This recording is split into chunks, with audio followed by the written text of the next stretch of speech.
Can you touch your nose with your tongue? Absolutely not. I can also do that. What's the other thing you could do? Wiggle my ears. No kidding. Can you show it off? Yeah. Let's see if you can see it.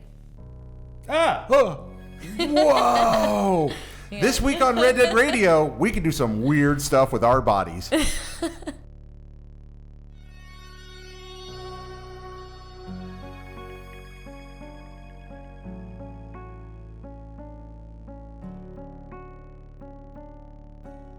Hi friends, welcome to Red Dead Radio, the Red Dead Redemption Podcast. I'm your host, Jared Petty, and as always, we're going straight to the Wild Wild Guest. We're going straight to the Wild Wild Guest. We're going straight to the Wild Wild Guest. Yeah! Were those words? Those were words. They Wow. It's not the same thing every week. It's impressive. I tried to slow it down a little. You this did. time. I think you should speed it up. Really? Yeah. Okay, like More micro. One more time. Okay. Hi friends, welcome to Red Dead Radio, the Red Dead Redemption. Oh, I can't do that. Yes, I don't know. You could have rolled with it. No one would have known the difference. Hi friends, welcome to Red Dead Radio, the Red Dead Redemption Podcast. I'm your host, Jared Petty, and as always, we're going straight to the Wild Wild Guest. I think that's still pretty bad. Yeah, no, I think I that was liked it, about yeah. 98% of the words. I think the only thing you missed was Red Dead Radio. Okay, It was- so it was there. in there. Do You you got remember it. the McDonald's song? The Big Mac, DLT, quarter pound of cheese, fillet fish, hamburger, cheeseburger, happy meal, nuggets, tasting good first, we're the left side salad, chef regard, nowhere, chicken salad, not gonna say it, big burgers, hotcakes, bacon, egg, sausage, 4 dessert, apple, hay, some variety, drink Coca-Cola, Diet and Coke, and orange drink, Sprite and coffee, decaf, do I live, McDonald's, good time, great taste, then I get this all in one place. Do you remember that? Is that your go-to karaoke song? I would fucking hope it is. That was great. Yeah, because that was amazing. I was This just like, episode oh, brought wow. to you by McDonald's. They gave these. They have gave so many sponsors. records. I know, This is. I'm an old man, and they gave these records out at McDonald's, and people would sing that song. And if they got to the end of the song without screwing up on your record, you won like $100,000. No. And so Did you people- win the $100,000? No, Is they'd that why always you're so screw up trained right in at it, the though? end. I practiced it as a small child. Aw. Wait. The you remember people recorded on the audio. Yeah. If you got a record that didn't have a fuck up at the end. Yeah, like they'd get almost through, and then somebody would screw up, and they'd be like, "Oh," and they'd be like, "Oh, you're not a winner." But somewhere out there was a record, Oh, those assholes. and you had to listen to the whole song, which was the whole McDonald's menu. Oh, that's what that is. That is some beautiful capitalism right there. Yeah. That is some fucked up marketing. Although there is the unfortunately named Chicken Salad Oriental on that menu. What year was this? Like And 1983? Yeah. which I did not sing along with the rest of the song. Good. Nice. Good. That's why you were didn't get the going too fast to 100,000, notice, but it was that's why. worth it. Absolutely. So, hey, hi. We that have note. wild guests tonight. So, to my right, your left, of course, as very often, Hello. ye old John Ryan. It's me again. Sorry to bother you. And then to his right, or your far left, Tina Amini. Tina Amini. That's my Welcome. name. Yeah. Oh my God. Yay. I got it right. From whence do you hail, Tina Amini? Oh, that's a very deep and existential question. Expound. Yeah. Well, I could say that I'm from New York, Okay. and that's very much part of who I am. Or I could say I'm from IGN. 4 months in. 4 months in now. Yeah. Isn't that crazy? Yeah, it's also part of who I I am. can't believe it's already been 4 months. I can't believe it hasn't been longer than 4 months. And you're his I've been here boss, right? forever. I mean, you're lots of people's Yeah, I have boss, to be but on he's... like Lots good of people's behavior bosses. today. Yeah. It's pretty cool being the boss. Bagel, Exactly. Bagel Wednesday is a time-honored tradition at IGN. It really It is. truly Yeah, is. that It is is a- the that's only the reason thing. I come to work on I Wednesdays. always forget and eat breakfast and then come in, I'm like, second breakfast. Well, I mean, second breakfast is always a good idea. Yeah. So it's Yeah, we've had For us one, hobbits. yes. We've had- exactly. It's the best thing about being a hobbit. You go at breakfast, second breakfast. Yeah, no one judges. It's and like the that's leathery just what feet you that need. let you walk around outside Yeah, forever. that too. less so. There's a Less. lot of hair on that feet. I say I'm into it. I'm okay with it. You can take mine. 11sies? What about 11sies? Yeah. Oh, well, obviously, if you're gonna do the Hobbit lifestyle. So do you the remember right all the way. Hobbit meals? Oof. No. Do you? Can you sing it? I can't sing it. Can you but- sing it fast? It's breakfast, second breakfast, 11sies, noon, or no, 11sies, lunch, tea, dinner, supper. So they usually eat 6 of the 7. I can't They believe. usually eat 6 of the 7. Yeah, they usually Not have 6 8 meals of the a day. 7? Well, I mean, That's who the doesn't want Hobbit to way. 8 out of 7? That sounds amazing. Ooh, Yeah. that's why she's the boss.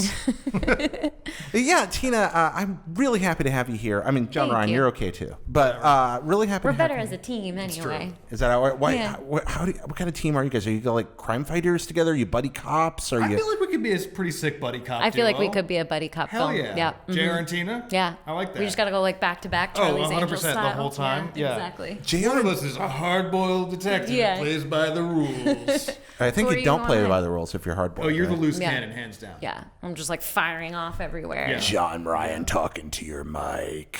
No. See, it's just so much more clear. I can hear it. It's I just know you something can like, hear me now. Hello, I am John Ryan the Echo. Maybe you Look how should cool just I pick look up your when- mic. I really should. I just You hold really it right should here the just entire have it time. Is there. that better? Whoa, You're like Mariah that's carrying so it right awesome. Oh my God, I am. I Yeah. don't know her. Mariah Carey? She sings music sometimes. She's a singer. So it's a lady. thing that she Yeah. says. Oh, I Yeah. don't remember that. Well, there was She's that one famous for time that not she knowing didn't really somebody. sing, and then there was a thing. And Well, then there was that New whole other Year's, thing and too. there was that whole and then thing. that third thing. But yeah, you guys would make Yeah. great buddy cops. Who are the best buddy Yeah. cops? Oh, Riggs and Murtaugh. Yeah, hands down. Yes. Absolutely the best. Well, I mean, there's RoboCop and himself, but You know what? We talk about cowboys here. I know that maybe we talk about westerns. We talk about all manner of those things, but we also talk about Tina Amini. And you're here because you are. You mentioned you work in media. You've worked in media for a long time. A while now, yeah. Yeah, It's weird to think about. Primarily in the video game space. Yep. And you're here to talk about Red Dead Redemption tonight. What's your background with Red Dead? So I've only played Red Dead Redemption. Mm-hmm. I played it many, many years ago when it came out, but I have a really fond memories of it. Probably my most favorite has nothing to do with the game even itself necessarily, so much as it was one time that I was watching one of my brothers play, and there was a really hilarious glitch, and it's one of those moments that you just sit there laughing to where you've built another layer of ab. What was Yeah. the glitch? So it's one of those moments where you have to have been there to Yeah. really appreciate it. So I'll preface with that because I'll be laughing hysterically and people are like, all right, so it was a glitch. But what happened was, when you go to rescue Louisa, right? Yes. So you're at the top and you're at a boulder and you're listening into the bandits before you go into that cave where she's being held hostage. And you're supposed to be crouched behind and listening in to see what they're talking about and when they're going to leave. So at the time my brother was playing and I was just watching him, and he hopped off his horse, went to the boulder, and it was starting to thunderstorm. And the horse starts to freak out a little bit, and you're like, oh my God, this is gonna mess up the mission. And we're sitting there oh God, the horse, he's neighing. Oh my God, the horse is now beginning to go down the hill, and we're freaking out. And by the end of it, it's a massive thunderstorm, and the horse is just neighing and galloping around these people, and we're still pretending as if we're being hidden in the background, and the bandits are whispering to themselves. Yeah. So it was just incredibly ridiculous, broke that fourth wall for us, Yeah. and we were just But those are, busting some a of the gut best laughing. ones, though. It really is, and it's one of those things where I don't know, glitches are supposed to be bad, but no, they're great. They add a really nice Oh, little yeah. layer and a personal experience. They add a layer of memorability. I Yeah, agree, exactly. Yeah. I mean, that's one of the memories that I took away from that game. And then I have another brother, and he doesn't really play games all that much because he's always super busy, but he loved Red Dead Redemption. It's hard. And not to. it's hard not to, but his game save got corrupted.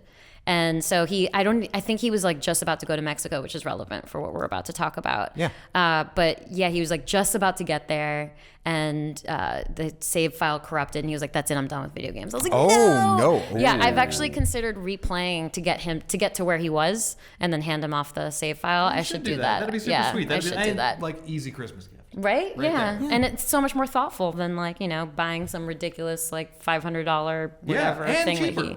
Mostly Yeah, cheaper. exactly. I Yeah. just finished replaying it, and it's almost a decade old, and it's still a lot of fun. Yeah. It really is. It's a very well constructed game. You can see where a lot of trends kind of began with it. Oh, yeah. And now people have built on those, and some of it is anachronistic, but enough of it is still so well done that you have a really good time with it.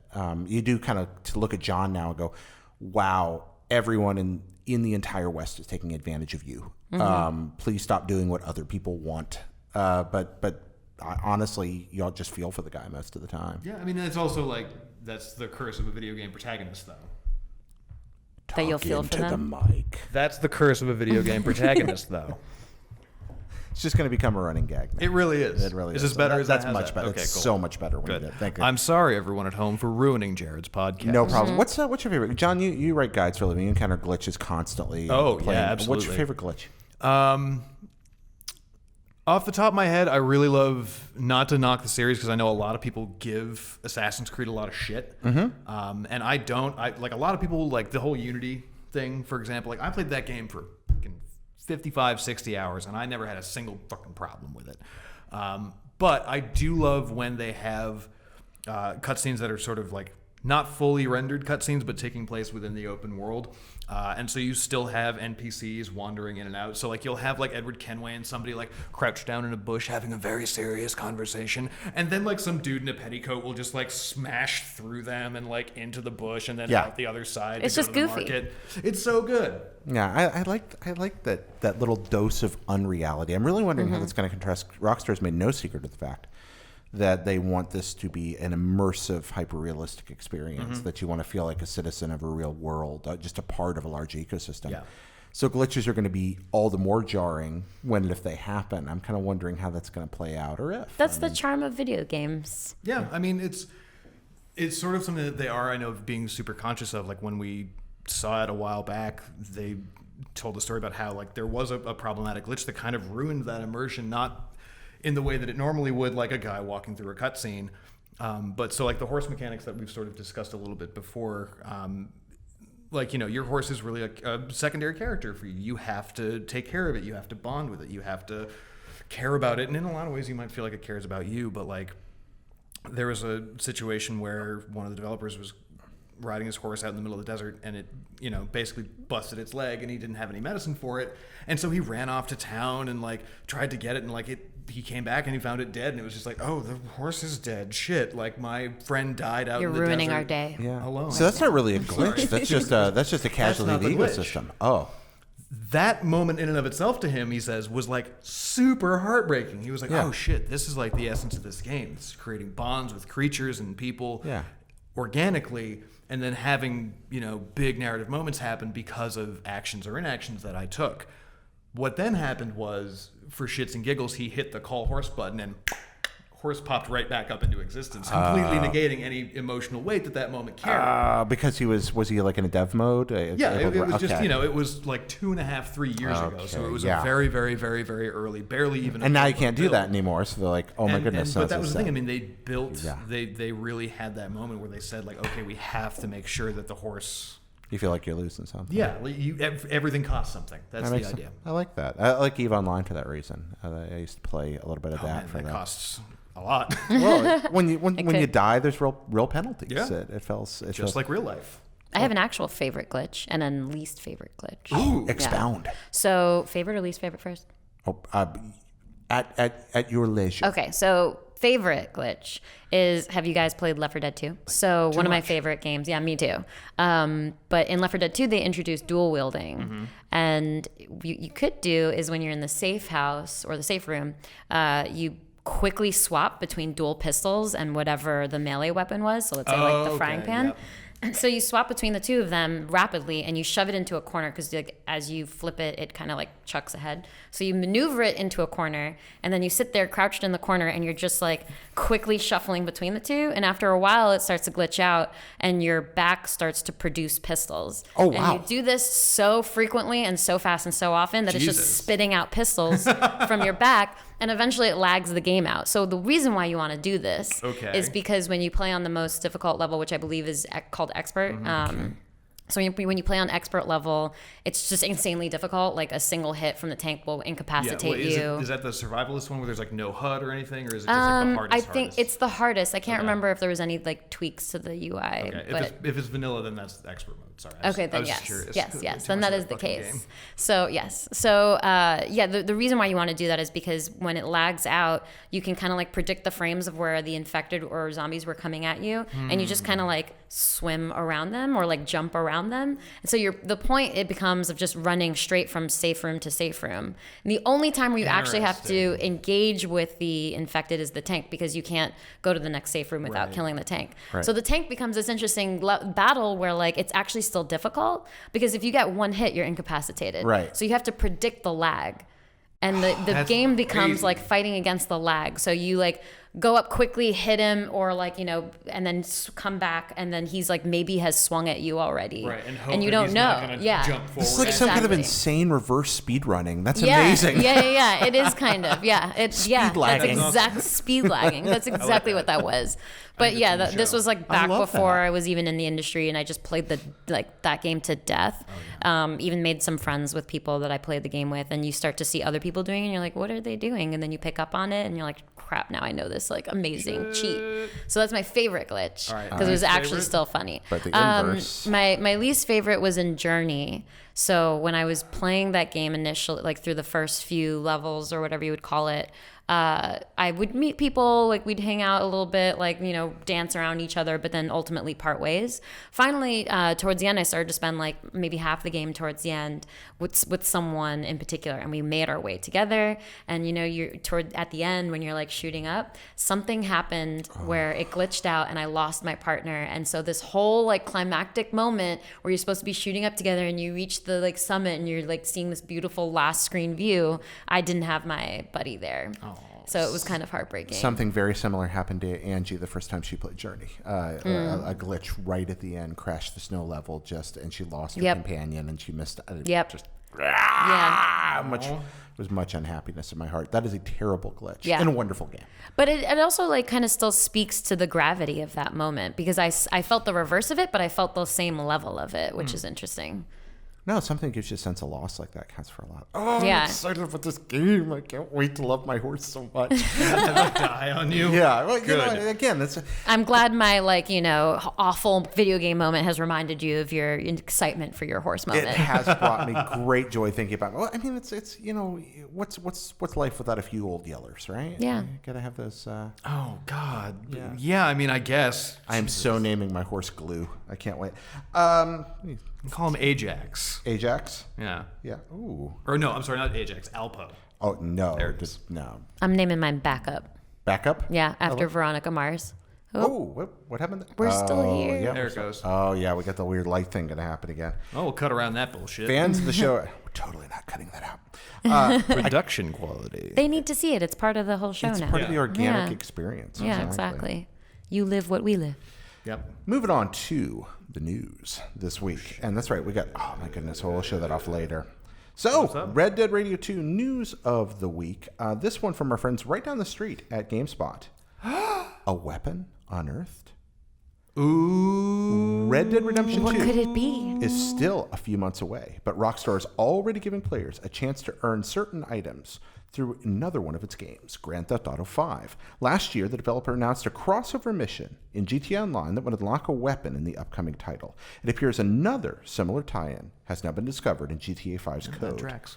The Guru team, which is responsible for uncovering the first tie-in mission in GTA Online before it was formally announced by Rockstar, have just found a second Red Dead Redemption 2 weapon in the game through data mining, a Stone Hatchet, via PC Gamer. According to the group, the hatchet can be acquired through a treasure hunt, which involves traveling to 5 different locations on the map and either capturing or killing a target. Once all 5 areas have been visited, players will travel to a 6th location where they'll find a treasure chest containing the hatchet. They can then use the weapon to take on a series of special challenges, which will in turn unlock the Stone Hatchet in Red Dead Redemption 2 on either PS4 or Xbox One when completed. Despite being in the game's code, the Stone Hatchet isn't currently live in GTA Online. Rockstar still hasn't formally announced the crossover mission, so it remains to be seen when players will be able to get their hands on the weapon. With Red Dead Redemption 2 slated to launch on October 26, however, it seems likely Rockstar will share details about the new tie-in quest soon. Now read that again fast. Yeah. No, I don't want to. I Do it in your best Cronkite. Yeah. No, not doing the crunk out. We already did faster. I don't really talk fast well, do I? No, no. You do. Just your intros. Oh, thanks. Just the words you already know how to say. This week on Red Dead. Exactly. There we go. You got to do that. All right. So, Tina, what do you think? I think that your final line there made a lot of sense. I'm sure that it is the case leading up to Red Dead Redemption 2. It makes a lot of sense. Anytime that these like data mining things go down, it's always kind of like the writing on the wall. That's what it is. So you think we're probably going to see this? Like this is an actual thing that'll get used in the game most likely? Feels like it could be. Yeah. I mean, Yeah. Did you guys watch the video that the Google kids put out? No, I didn't watch it. I just read the y'all news should. article. It's really good. It's a really Well, I'm well glad made someone video. Well, I have to because it's my job to be on top of this kind of shit. Thanks for your due diligence, John Ryan. Of course. That's what you get when you put me in this chair.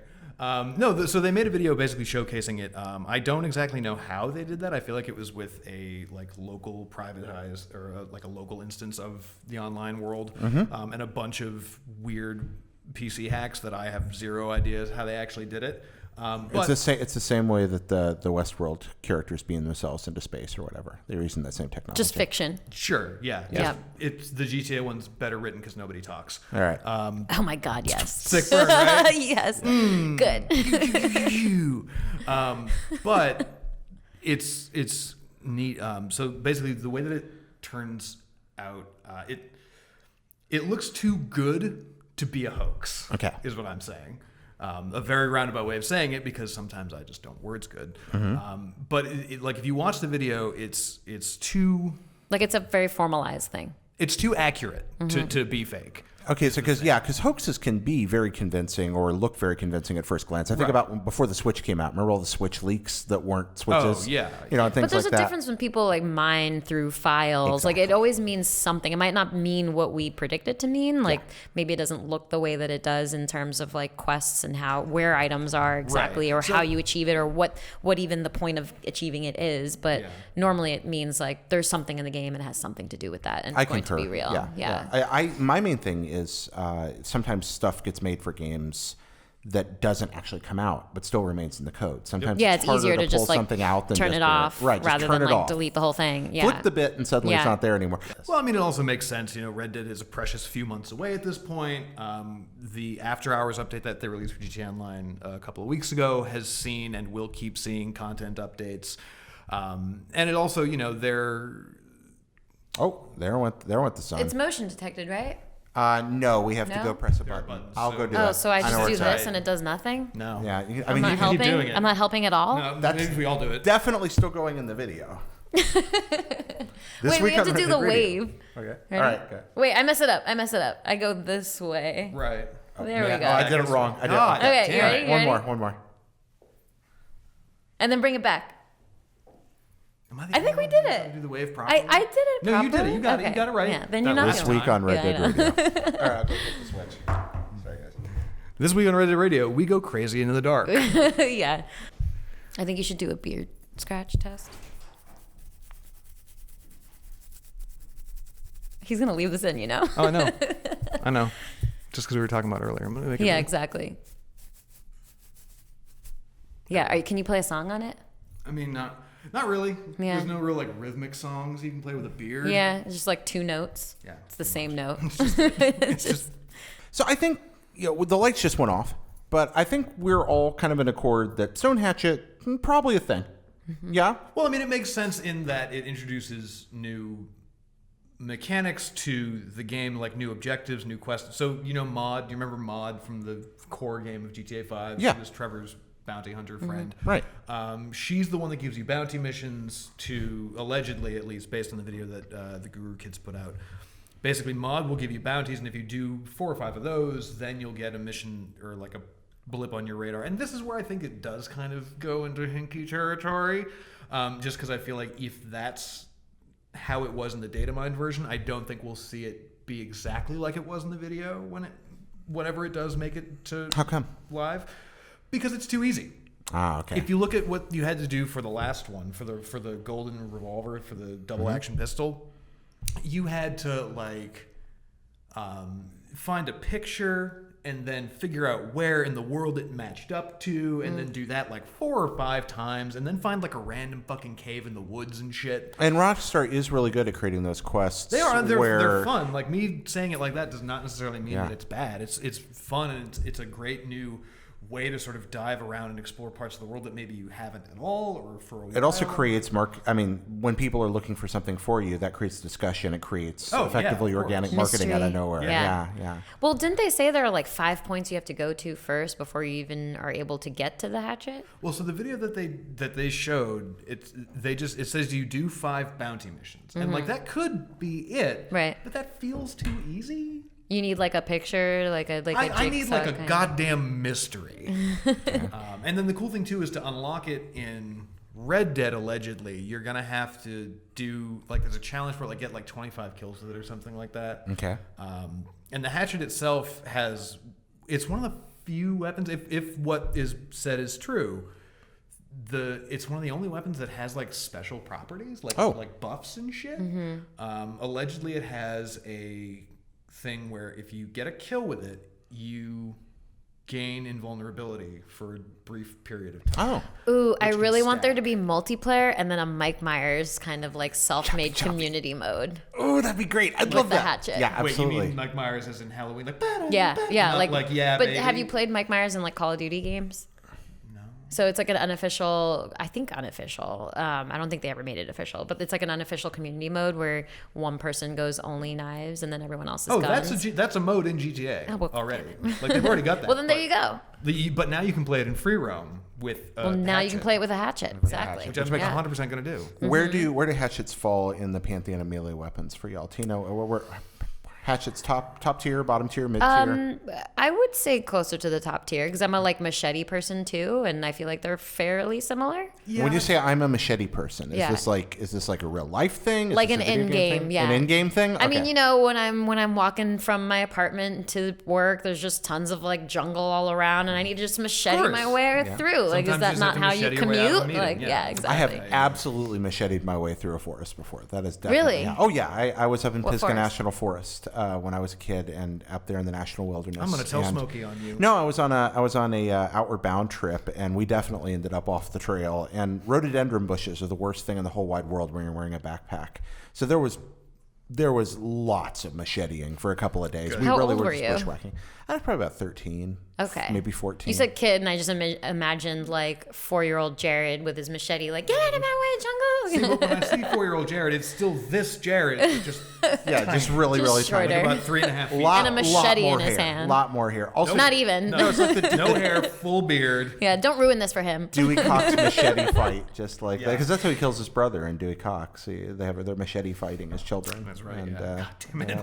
Okay, so you're thinking close to top I would tier. say maybe hatchet one step below machete because I just like the machete. All right. What about you, genre? I mean, are we talking like, I'm not gonna get Like super frying into pan to it. Like machete. that's the thing. We're like, I'm like when we say like, do I have like a great axe? Do I have like swords, or is it like single-handed weapons? I mean, this is just where it I would falls. say it's a mid-tier weapon. It's a reserve weapon. I It's have a it clipped reserve to my weapon? belt, but Okay. I'm probably using something else. Like it's not on a face button. It's not on the face button. Yeah. Okay, There it is. just I have pulling to- it I out have for to swap it's to it. circumstantial. Yeah. Okay, Yeah. I It's, understand. it's the automatically But it's- used weapon in my. It's melee better than a weapon. blunt weapon because it still Oh, has like yeah. a sharp edge. And that, I'm thinking of that as the range of melee weapons. Like a baseball bat, I would take a hatchet over a baseball bat. Oh, yeah. Because you can also throw a hatchet. You can throw a hatchet. It Yeah. depends on what you're fighting though, because like zombies, I don't really want a spiked weapon or a bladed weapon because it'll get stuck, and they'll still be alive. Do they get stuck? What games do they get stuck in? Oh no, I mean In like Real real life. life? headcanon. Okay. Like because the zombie in apocalypse games scenario. and also real life, the baseball bat's going to break. Like if the baseball bat is a Yeah. metal baseball bat, absolutely. And then tie that around with some spikes or some barbed Oh, wire or yeah, some yeah. chain. No, I don't baseball know. bat with a railroad spike through it is Yeah. still the most Yeah. efficient weapon ever created in a video game. I love that all of us here have a friend that throws axes for fun. Like that's her hobby. Khalil Alston. Like yeah, Khalila like loves. She's Yeah. she's in an axe throwing league. I'm really mad that I missed signups for that. For sign up for axe. She tried to get me to join, and I straight up forgot. And I messed felt up. so bad. My favorite thing about her being we did it at this birthday party, and I was really pretty good at it. I had a knack for it. And then I signed up for their newsletter, and I get an email, and it's like, sign up now for our league and get a free axe. And that's what put her over the top. She's like, Why would you not get a Man, free axe? I took a samurai sword class because they gave you a free samurai sword. yes. Yeah. whoa. And I learned some stuff. And then I quit after the first Was class. it- Because you got your sword. Yeah, I was like, came here, was got it- my sword and left. Yeah. Kendo, Kenjutsu, Iaido. do It you was know? like trendy New York City class, and there wasn't much beyond that. But I did learn how to properly sheathe and unsheathe a samurai sword. So Cool. you kind of use your thumb as like a guiding thing, and you also like swivel it around. So I Oh, have like, a. back without like chopping off your own fingers. Yeah, exactly. I have an old Be bad for acquaintance who was He's like that he's phone. Canadian, and he lived in Japan for many years. I think he still does now. And he studied Iaido, which is the art of drawing the sword, delivering a single strike, and sheathing the sword. And you spend your whole life practicing this one action. It's an art form, and it's very beautiful when somebody's good at it. And you just practice. There's the rhythm same- to it. Yeah, there Genuine like dance style rhythm. is. So gorgeous. Yeah. But he had a usually you practice with aluminum blades and they're more blunt but he had a friend that was doing a demonstration. You were talking about sheathing, and he missed his sheath. That'll happen. And he impaled himself through his side all the way out the back of his body before he realized what he'd done. Like He was just like so dedicated to his form that he didn't even realize. Speed. He was bringing it back in quickly and fluidly, and it went right through the fleshy part of his side. Oh. He was actually relatively uninjured. I was gonna say but at the better same than like time, straight like- through the stomach. Right. But like that moment where you're just like, you like do it, and it's like, oh, fuck. I have Yeah. a sword sticking through him. So what was the stupidest thing you've ever done? Like, well, Funny story. boy, true do I story. have a story for you. I have a friend who shot himself through the foot with an arrow, and that's a pretty good one. Oh. And it takes some work. I almost got hit in the foot with a bullet. Whoa, really? Yeah, How'd that happen? yeah. Was it your own bullet? It was my friend's bullet. Yeah, she never touched a gun after that. Did she just fire off accidentally? or- No, we were like target shooting, and she was a little nervous to like, play around with the gun. It's not playing around. She was a little nervous to like even begin to Handle a to gun. like It's handle fucking- it. Yeah. Like it's scary the first couple Yeah. of times. I mean, it kicks back. It's loud. It's, it smells. Well, even just like holding something that can kill a Yeah, person. yeah, exactly. So, she was kind of angled downwards and shooting at the ground. I was telling her, man, like, pick up your shoulders, aim, look down the sights, like, aim at this thing. She kept doing it. It hit a rock, ricocheted, and I heard the whiz, and it landed right in front of my foot. Like, I just sat there staring at it, like, whoa, my toes almost just were blown off. I'm and so I kept glad the you bullet. still have Fun. toes. Yeah, You did keep the Yeah, bullet I down. kept the bullet. Yeah, the flattened out like. Did you bullet. save it, like, in, like, a little Of frame- course, I was. framed box? Yeah, and I was Hell like, yeah. "You almost shot me," and she's like, "I'm never picking up a gun again." I was like, "It's probably I a hope good you idea." wrapped it and given it to her at some point. I in the should. course I of your should. life. It's I have it somewhere. I need to just like Another frame it really and gift it to free, her. cheap Yeah, gift. I have all these great gift ideas. Is there any I really should scarier just be a sound? catalog. Yeah, The you sound of a bullet whizzing by, like on a ricochet. Oh, or- yeah, it is. It's scary because you know creepy. it's coming, but you're like, I don't really Yeah. know which way, and I don't know if I have time, and Yeah. it's Yeah. just, it's an interesting feeling. That came from somewhere, Yeah. but I don't know where. Sort of along with this story is that my brother has a German Shepherd. So my parents have a cabin upstate New York. This is where we do our our rednecking, as we call it. Hell yes. Which we're the farthest thing from it, but it's like how we go and we ride ATVs and do target shooting. That's and pretty skeet redneck. shooting. And shoot No, that's guns. pretty Yeah, great. That's exactly. rednecking. Yeah, 100%. exactly. So whenever we do skeet shooting, my brother's German Shepherd loves chasing after the bullet. No. And we're just like, please don't do that. You're gonna die one day. This is not good. But he loves it. He just loves to go after it. Yeah, it's freaking the most amazing thing. He's so excited about it. That's fantastic. I think it's because we're engaged with it, and Wait, he he's thinks going it's like a after fetch. the- He's going after the bullet because After the disc or after the no, actual after the actual shot, which you crazy. can kind of see like in the sky, Yeah. slow down and curve. Yeah. I'm also terrible at skeet shooting, so. So you trap shoot and you target shoot. And Yeah, a little bit. Like I'm no good. Like skeet shooting, I haven't been able to like imagine the trajectories of the two things and the velocities, and like the math gets all skewed in my brain, and I never make my shot. But like if it's a solid target, like I can use like a 9mm handgun or some kind of assault rifle and like make it pretty well. Nice. Yeah, I enjoy shooting, but I'm a terrible shot. I really like it, but I can't. it's very hit possible outside of a barn. to be both of those things. Yeah. Definitely. Do you have you ever shot, John? Oh yeah, I mean, only a few times. I didn't really grow up in an area where it was super prevalent. I never really lived in an area where it was super prevalent, but a couple of times, some friends of mine and I went to the LA gun range or the downtown Los Angeles gun club. I think it was the official name. Yeah, of I've it. heard of that. Yeah, it was I've fun. never It's been. Just, it's just a big indoor shooting I range. hate indoor shooting ranges. It's just weird because it's like. It's next to the block where they shoot the exteriors for Always Sunny in Philadelphia. Oh, So that's interesting. just like a weird thing. Yeah, Like you like a you fun like Snapple walk by it fact. when you park. Yeah. And you're just like, oh hey, there's Patty's Pub. Now let's go shoot guns. Yeah. That feels like a normal episode to me. Right? Yeah. Right? Yeah. Yeah, it's just like the problem is like since it's like one of the only gun ranges in LA that I'm aware of, it's always really fucking busy and crowded, and like I don't know. I mean, like I think if I had the access to a wide open space and privacy, I would Yeah. really love it. See, I grew up in North That's how we do Carolina, it. so that's Right, exactly. Yeah, like that's the thing. I did archery a bit in high school, and I really loved that. That's cool. And I would totally get back into that. Like there is an archery club here in San Francisco, but it's fucking expensive. Just Of like course. everything else, It's San so, Francisco. Yeah. Yeah, it's, So I guess there's several archery. There's one not far from my new place in Daly City, actually. Neat. Yeah. Field trip. If they're Oh, cheap, field we trip should archery. go. I love shooting a bow. Let's do it. I've never done that. Oh my god, it's fun. I would love to. It must be really difficult though to like pull that whatever string back. Not if you're just going to go target shooting and learn your way Yeah. in. Like Okay. they're low draw bows you can use to Yeah. ease your way in. Yes, it does require because I'm a weakling, so any Me too. like Nothing bow I have hunting. a bad shoulder back situation. Okay, So, like, well then I we can't should. really- You have two options. Then you can. It depend. I don't know if California if it's legal, but you could either use a very light draw target bow, or if crossbows are legal here, you could go for crossbow. I don't think they are. Okay. I think I Crossbow want to say I would be remember talking cool, to somebody who though. actively hunts though, and I don't think you can actually have a crossbow. You can't have a crossbow here. I mean, I don't think you Okay. can publicly have one. I don't know if there are like special like places you can that they can like exist for you to touch in the state. Well, some states they're illegal. Some they're completely legal, and some they're legal if you can't hunt with a bow. Like if you can demonstrate you physically can't hunt with a bow. then Gonna you're a guess crossbow. Bay Area, none of that is legal. Good point. All right, I think that's enough on stone hatchets, crossbows, longbows, Illegal crossbow ring. Yeah. compound That's what we're bows, doing with recurve bows, at all, etc. Even composite bows, D&D. All right, we'll move on. Fine. Yeah, deadly or heavy composite longbow, is that it? All right. I think they took those out for the latest couple for of fifth, editions. yeah, I fifth think is they just simplified. longbows They and simplified bows. Longbow, short bow. I think there's a hunter's bow, which is just slightly different, and then there's crossbows. I love medieval longbows so much. They're yes. We'll have another podcast. Giant about that. 6-foot bow And with a javelins. 100-pound draw weight that Oh, can the shoot javelins. through plate armor. I never understood why a javelin would be an effective weapon, and then I was just like, you know what? No, it's the big fucking pointy stick. Yeah. Of course, that's effective. Yeah, and the Romans would throw them once people did learn to like if you threw them and people didn't shield wall, then they just killed them. Right. But if you did shield wall, they made the ends of their javelins so that would hook your shields together if they caught them. So then your shield became an impediment instead. Like you couldn't get it out of the shield. Interesting. And so you've got this big heavy stick stuck in your shield. And Probably knocks you back too. exactly. Oh, yeah. And broke the formation. And they come out with Yeah. their little short swords and stab you Everyone's to just death. in shock. Yeah.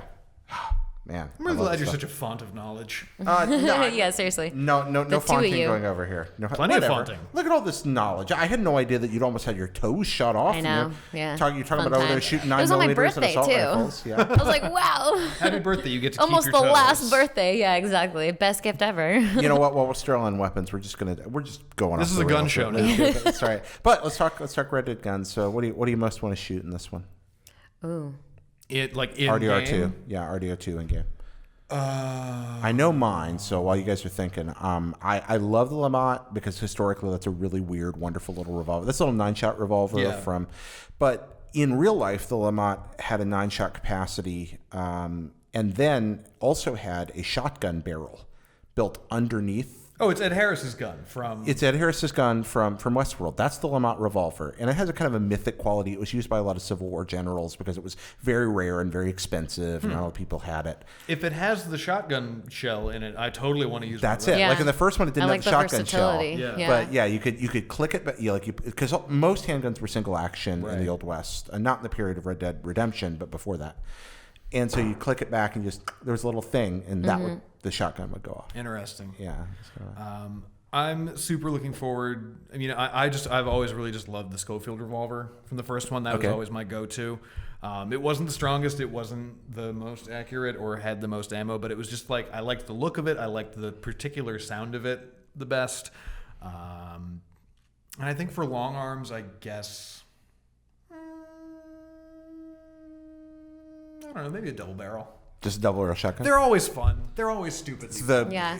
I hate to use the term "won in the West," but historians have called the double-barreled shotgun the gun that "quote unquote" won the West. It was probably the most important firearm. In the Wow. Shitload of buffalo. Yeah, then you picked the right one. Yeah. I was thinking shotgun as well, and I was thinking in my head, would it be a double barrel? Because typically they're a little bit more short range, right? Like that's how you would kind of use a double barrel. So Depends on how short the barrel is. Really, a long Right. barrel, double barrel is not all that. Yeah. It's actually pretty accurate. But like compared out to how other far, shotguns. though? Huh? Yeah. How far out? Well, compared to other shotguns, Right. it's just as accurate. So Yeah. it breaks like the 3-meter range. Yeah, Right. well, shotguns on TV operate different than real shotguns. Oh, That's some yeah. of it. Like shotguns are useful at much greater ranges than they appear to be on television. Yeah. But yeah, so that's kind of the reason why. I'm mostly like a long range person, so Mm-hmm. if I can get my hands on a sniper rifle, I prefer to like take care of something further behind. Normally in games, but the shotgun is just so reliable and satisfying. It's like it's Yeah. just fucking cool. Yeah. Like, there's something about like walking along a wood planked sidewalk, just like snap it open, Yep. dump them out, Yeah. put one in, put a second one in, cock it back into Yep. place. Like that's just fucking badass. Yeah. Arnold's lever action shotgun from Terminator 2 is a real Old West shotgun. Yes. And I think Love that thing's those. cool because you just got the cool, like, Yeah. big Yeah. lever action flip Here's the thing: on if it. I can ride a horse and do the lever Yeah. cock, like 100%. I'm If you can look here cool for with it, then that's the one we want. Right. Like basically, oh man, if I could do the T2 fucking chase, but on horseback and wagons, I'm fucking into it. Oh, I want True Grit. I mean, there's that amazing. You seen the original True Grit? No, either of y'all? A long time. So it is like John Wayne at the height of his powers, actually being really great in that movie. He's wonderful in that film. And that's a great movie in general. But there's this incredible scene where he's just across a meadow. He's horribly outnumbered. And for a good purpose, to help some other people escape, he just puts the reins in his teeth and he's doing the cock the rifle spinning while running thing. It's this really iconic, beautiful scene. It's such a I want that multitasker. movement. Right? Yeah, John exactly. Wayne. Who boy? Johnny. Yeah, that's bold talk for a one-eyed fat man. That's what Robert Duvall tells him. Bold talk for a one-eyed fat man. Good. All right, we'll move on. Oh, and the Winchester repeater, because it's Winchester. Winchester. All American. Yeah. Yeah, that's a whole other can of worms. Yeah. Moving on.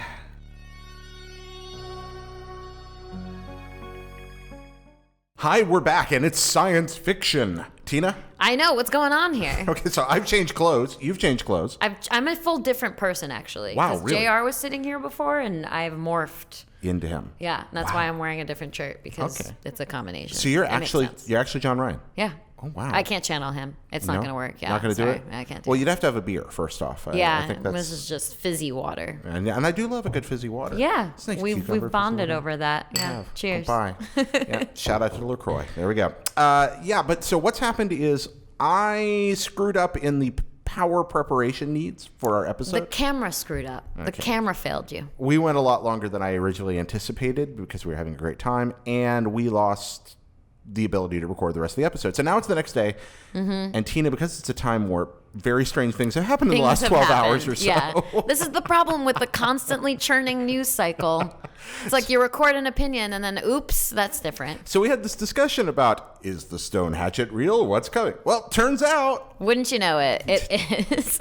As of course, the next day, too. It's reported by IGN.com. You've heard of them, Who's right? that? IGN? Yeah. Yeah. The Imagine Games Network, I We don't call believe. it that anymore. No, I know, but It's the IGNA. The IGNA? Yeah. What's the IGNA? That's just what we call it. It's not even an acronym anymore. You can't spell excellent without IGN? It's like, how do you pronounce PUBG? How do you pronounce IGN? So it's IGN. IGNA. IGNA, Or maybe okay. the N is silent. It's just IG. Ooh, I like Or, that. or in. It's in. Of course it's in. It's like in. The G Yeah. is silent? Yeah, the G is silent. Because why would the N be silent? That So it's made no in. sense. It's in. Go to an entertainment news site Yeah, called in.com. In.com. That's not confusing at all. I wonder what Is it in.com in.com? Is it inn.com? What do you think in.com is? No one would guess ign.com. In.com, I mean, inn.com is an in. Okay, I think so. In.com. I'm checking it yeah. right now. Yeah, this is a good point, actually. Okay, in.com. Yeah, it's just a list of ins. It is, in fact, a list of ins. Actually, yeah, it's a. It looks like somebody trying to sell a site that's supposed to be. Oh, is about it like a ins. domain squatter? Yeah, it looks like it. Of course. Looks like it. But there's Okay. the Washington, the Alaska, Vermont, in California. I mean, maybe it's real. It looks like a database of ins. It's like related links. Yeah. No, I think it's fake. Okay, so what So about in.com. Wait, that is going to be, I could see that being a domain squatted situation Let's too. see what we have here. Oh, wait. Oh. No. Oh, no. Oh, no, it's a site about. Oh, shit. Well, the first thing that popped up was a picture of Osama bin Laden. Which is confusing. Okay. What year is it? Going down to the bottom. Has this not been updated in a while? This is, in.com India. Oh. It says, is it, It's like the like a Drudge Report news? of India. There's a bunch of Bollywood news here on the bottom. Sure, Yeah, that's okay. big there. A lot of Indian news, it looks like. Okay. I'm not quite sure what Mr. bin Laden has to do with that. Yeah. But Oh, I see some interview from his. it's an interview. mom. Okay. Okay. You know what? Well, that's what that is. That's not what I was expecting at all. Not I either. The last thing I expected at in.com Yeah. was this. I was slightly afraid it would turn out to be inappropriate. Yeah. I'm very happy that didn't happen. Inappropriate. Oh. Well punned indeed. So from IGN or in.com Yes. or whatever it's called, from Colin Stevens, finding the Stone Hatchet melee weapon in Grand Theft Auto Online will unlock in Red Dead Redemption 2 once it's released later this year. In order to find the Stone Hatchet in GTA Online, players must keep an eye out for texts from Maud Eccles. She'll set bounty targets for players to collect, and collecting this will unlock the location. And completing this will unlock the location of the Stone Hatchet. Once players have it, they can complete a kills challenge that'll earn them $250,000 in GTA Online and also unlock the weapon in Red Dead Redemption 2 when it's released for PlayStation 4 and Xbox One, October 26th. Isn't that like to the T what the data mining files revealed? I believe so. Yes, I believe so. That seems pretty much it. So well done, data miners. Yeah. See, Excellent. it's always right because it's there. It's just a matter of, is this something they turned off or is this something they're keeping in? Yeah, when you find it in the code, you're like, is this, this was obviously planned at some point. Is it real? Yeah, is it not? exactly. So yeah. Data miners, they do us all a service. They do. You know, they give us something to think about in a dry July, early August kind of a month. They pour through the ones and zeros to give us hope. Yeah. It's exciting. I couldn't do it, so I'm glad someone is. I salute you, data miners. But yeah, Stone Hatchet's real. You going to run around in Michael Myers mode now? Yeah, I mean, if it's official or unofficial, I think it should happen. Okay. Either way. It's a fun mode. And you said originally, like, when you played it, it was just kind of an impromptu thing you did, right? Yeah, when I played it, well, this was like back in Call of Duty days. And by Call of Duty days, I mean when I played Call of Duty pretty religiously. So that was something that was unofficial that we would play. I mean, it's unofficial in the sense that it wasn't an actual mode, but there were like options for you to turn these things on or off and kind of like create official rules. So it wasn't like you were playing by some kind of like, honor code. Yeah. But house rules. Yeah, exactly. I love house rules in games. Yeah. Smash Brothers is great for that. Yeah, exactly. You just kind of create your own. I'm really hoping there's a way I can play items on, but only Sukapon, so that every item is Sukapon and the new stuff. I've been holding out for Sukapon to be in Smash Brothers for a very long time. What's Ultimate looking like? He's going to be there. He's an item. For the first time, we get Sukapon. There you go. Your dreams are coming true. I wanted him to be a fighter, but I'll accept. He's Nintendo's first fighting game character. Why isn't he a fighting game character in Nintendo's fighting game throwback game? The fighting game. Yeah. Yeah. And he's their first fighter. So why isn't he a fighter? There you go. He's a little pink blob. I think that's kind of right. But still, like, I think he's cute. You ever play Joy Mech Fight? I haven't. Should I? We can make that happen. We should. If you'd like to. We have many gaming and other plans that we have to get to now. It's true. Now we've gone to this whole list. We've made a lot of plans. I think it's good. Yeah? We're going to go full. It's like a full research. Yeah, full research plan.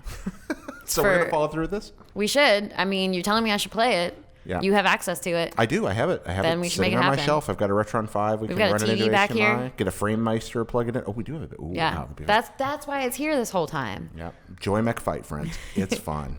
Oh, man. Now I'm just going back to like bitterness, trying to get it on the top 125 Nintendo games of all time list. Top 125? So for the, I think, if I remember correctly, when I first started working here, it was like the 125th anniversary of Nintendo. Okay. So we made Let's Plays, 125 Let's Plays of the 125 best Nintendo games. That makes sense. I was advocating hard for Joy Mech Fight to make it somewhere on that list, but... No dice? Not no even dice. 125th? I believe Jose told me it could be 126 in my heart. That's the total like fuck off answer.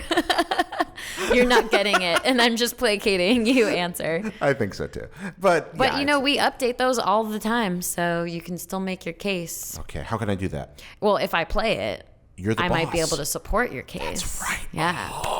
It's all coming together. I've got friends in high places. The evil plan. Excellent. All right, that's what Red Dead Radio is all a front for this. Yeah, exactly. Just a ploy to get this done. So because of the time warp, God knows when we're coming in and out, when you're seeing genre, when he'll magically appear, when he'll disappear in a jump cut, who knows? But we're here, Tina, you're here especially to talk about some pretty spectacular stuff. I'm really, you are...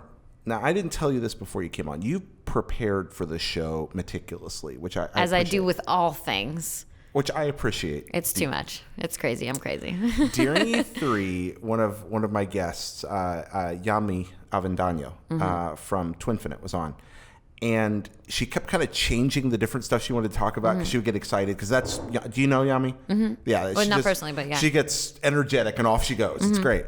And so... one of her choices kind of overlaps with yours. Oh, really? Yeah, but hers was very just like ultra hyperactive, and I'm really looking forward to seeing perhaps a different take on it as well. Right, the dichotomy of our enthusiasm. Which one is it? Well, we talk here on Red Dead Radio a lot about Westerns, but we're just going to go straight to the good stuff? To the Wild Wild West.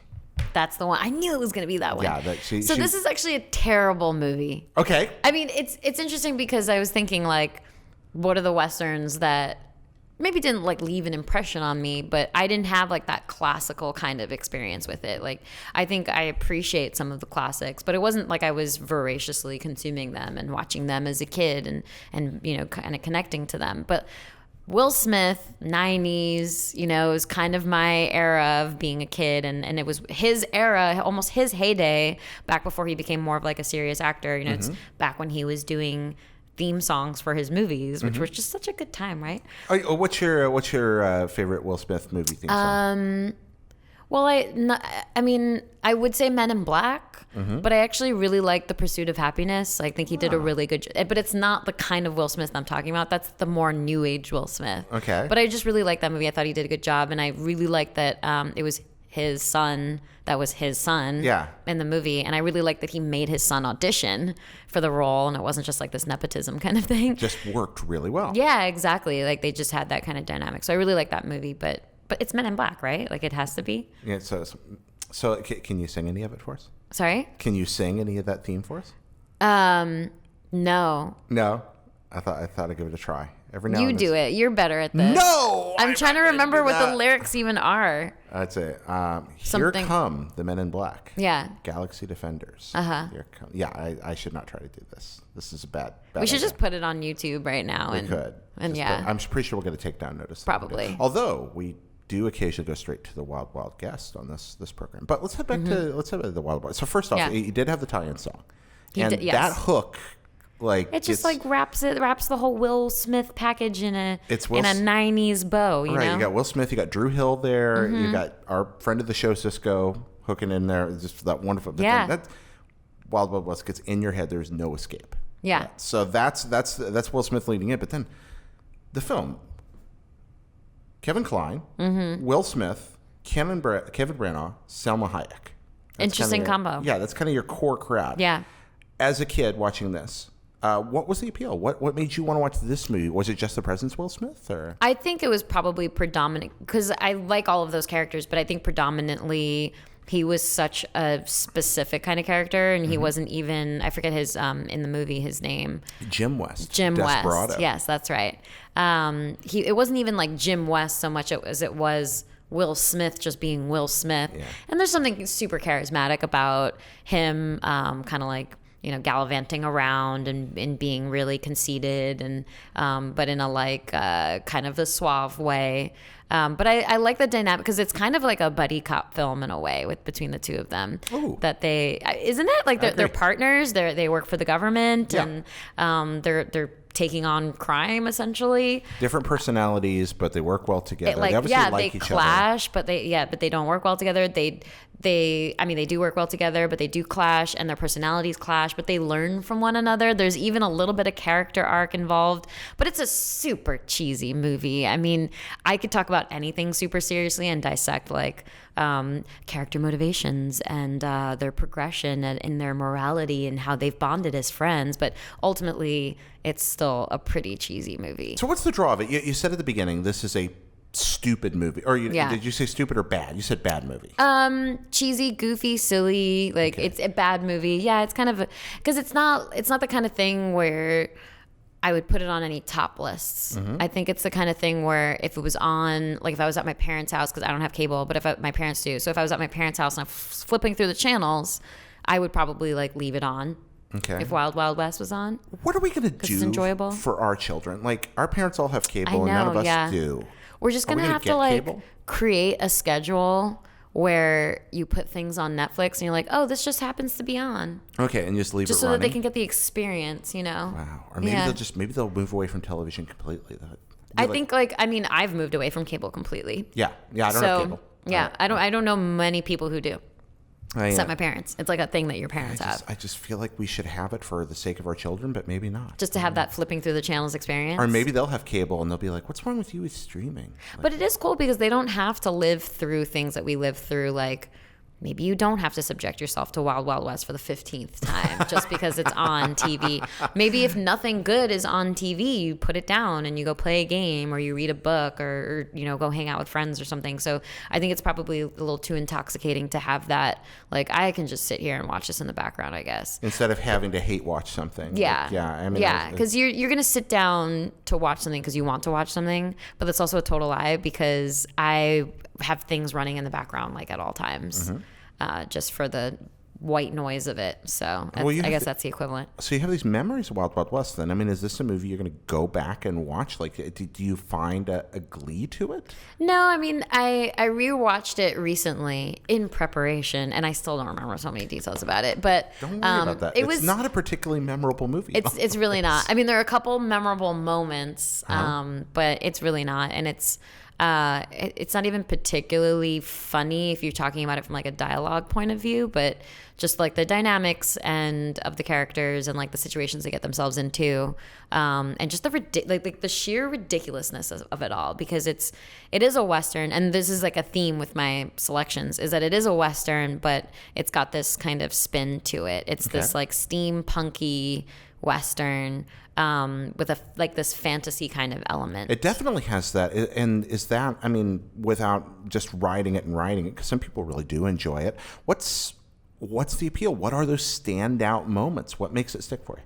I would say partially like the gadgets, like the creativeness of some of the gadgets. So just seeing how that plays out. Even General McGrath, like because his ear got blown off, and I think Loveless made that weird thing that filters like earwax out of his ear, and it's so gross, but it's like a comic book moment. It's just a thing that who would have envisioned that if not in a cartoon? So it's like this live action movie, but it has these like goofy kind of comic booky elements, like the big spiders like tank thing. Like who's coming up with that? Like that's something that you wouldn't really see, I think, very frequently. Yeah, I think we talked about this in the other show, but that spider was actually the story is that it came from one of the producers that was supposed to work on the Nick Cage Superman.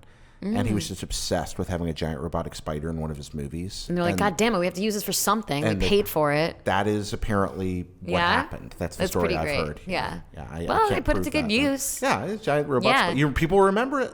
And there was that little tie-in where they're at the campfire and they see the wasp going after the spider. And then I think Will Smith is the one that sells some story about how he grew up seeing that. And then that's their genius idea of how to take on the spider. So it's kind of like this child book like learning moment in a weirdly violent way, but it's just it's those little things. So is it ripe for a revival?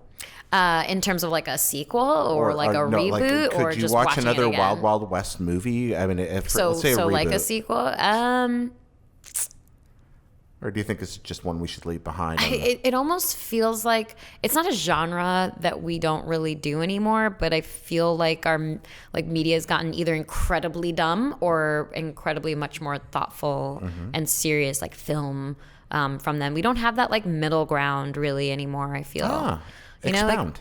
So I like a lot of stuff will just be ridiculously stupid, like a lot of like reality TV shows. So we have that spectrum of media, and then we have the spectrum of like something like, have you seen Lion, the movie, just off the top of my head? Like something a little bit more grounded and serious and real and makes you reflect. Just like more serious themes, more serious directing, more serious tone. Or like you have that other spectrum, like the pure idiocy of a thing. But I don't know that you have that kind of, or maybe I just haven't sought it out or been interested in picking it up, and so I'm completely missing it. But I don't really feel like you have that middle ground genre of a movie that's like enjoyable, but not particularly like anything you would take something away from, or something that was over the top stupid. Where does something like, let's say, the Marvel movies fall in that spectrum for you? So I was actually thinking Marvel movies in my brain, because a lot of them are excellent, but there are some that are kind of middle tier that are just like, yeah, that was fun. Like, I would maybe watch that again on a plane or something. I think a few of them are terrible. I think some of them are great. I actually some are great. Yeah, I think a few are legitimately awful. But what's the awful one for you? Well, the worst one.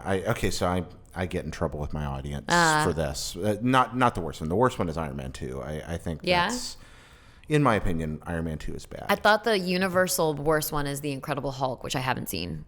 I think that the Hulk's worth watching. It's not good, Really? but it's better than Iron Man 2. Yeah. I think when we ran a poll for which one was the worst one. You could probably pull it up, but we did it recently. Okay. And I think the Incredible Hulk was, if not bottom, like second to last. Let's see what got it, because the other Yeah, part, we did like a staff poll and then we did a reader poll. So I also get in a lot of trouble for this one because here's the poll results. How you ranked the Marvel movies. What do we got here? All right. So look, it's by Sam Claiborne. He was talking about Wild Wild West with us earlier. Okay, so people. Number one is probably Infinity War. Let's see. Oh, people really hated the Dark World, Thor: The Dark World. Oh yeah, that's the other one. Yeah. The then Thor. then the Incredible Hulk. Yep. Then Iron Man 3, which I think is actually underrated, and then Iron Man 2. Yeah. So most of those are pretty. So yeah, it's about I think in the Thor's realm. better, but like I'm Thor Ragnarok was fun. I liked Ragnarok a lot. I Yeah. liked the first Thor. I didn't see the first Thor. Yeah, Ragnarok's better, but Yeah, but that's like, why I just didn't bother. But I hate both Civil War and Winter Soldier. And Winter Soldier. I think they're both terrible. Really? I think that they are incredible set pieces for No wonder awful you get in movies. trouble with your audience. No, they're astounding feats of action filmmaking. Yeah. But I they guess that's the don't middle hold tier. up well with it. Like Yeah. the story is not worthy of everything. The Marvel movies are so clever at their best, and neither of those movies is clever. Yeah, like what was the most recent one? Was it Ant-Man 2? Yeah. I think Ant-Man that was and the the one Wasp, that yeah. was most recently released. And like I was surprised. I didn't like the first one. I did not like the first one, but I just didn't like the first one. But this one, like I was really surprised by the dialogue writing. It was pretty clever. The first Ant-Man was just like, I don't know, I guess Paul Rudd. I don't know. Yeah. That's about it. Well, I really do feel like most of them are good. They're enjoyable, wonderful middle tier movies. But I do get, or some of them are great movies. I still think The Avengers is a great movie. Yeah. Is Infinity War not your like top selection? I liked it, but I would rather watch The Avengers than Infinity War. I think we're definitely running off of a bias of like this just came out and the stuff that happened, no spoilers, was crazy. It's just like lingers on your mind. Like I immediately wanted to see it a second time. Yeah. But also because my companion seeing it the first time was not that great. It's a very good movie. Yeah. Like I don't want to take away from it at all. It is a. But we could be very running good off of movie. that high. But I do think the first, and there's several. I think Black Panther's incredible. That's a really good movie. Guardians is great. The first Guardians is fantastic. There's a bunch of good ones. The Ragnarok's great. But I felt like now I'm going to be grumpy. Civil War is it's just like here are all these incredible characters we come to love, and they're like, and now we're going to fight. And we're not really sure why, except we know it'll make a good movie scene. Yeah. But and it's kind of like the segue to the other movies. Hurt? Yeah. And the bad guy's plan is like, I'll lure these people to this layer that I know that they'll come to, except I don't know they'll come to it. Right. Because I don't. Nothing that's actually happening makes. Well, I like sense. the concept of that because those two movies were the beginning of the rift between like the Avengers, right? Yeah. And I think that's cool because in a way it makes a lot of sense because you do have Tony Stark who's like gonna be the loudest mouth there, but at the same time all of these people are like they have superpowers or they're gods. Like there's no way they're all just sitting around like, yes, Tony, all the time. Like there had to be a rift at some point. I liked the idea of a rift. I just thought that their solution to the rift being let's all punch each other now, Right. and not understand we're going to kill someone. Yeah, that's true. Like, yeah, they- it did seem a little, and I have complaints about like character motivations being contingent on like it's just let's create drama, and instead of thinking about how that drama might actually naturally unfold, it's just like let's just create the drama, just punch him in the face, like let's get rid of it. And Winter Soldier had some of that too, where it's Yeah. like they literally have a Dr. Evil, like a overly elaborate yet easily escapable death trap. Right, yeah. They have people whispering "Hail Hydra." They're at just each setting other. themselves up for these things, But essentially. Incredible action directing. I don't want to Yeah. take away from Yeah, that. Those definitely. sequences are. I guess that is the middle tier then. The middle There's a tier middle tier. does exist. It does And it's exist. Winter Soldier. No, we're gonna die. We're gonna get shot. So I don't know what the most middle. I don't know what the most middle Marvel movie is. What's the most middling of all for you? I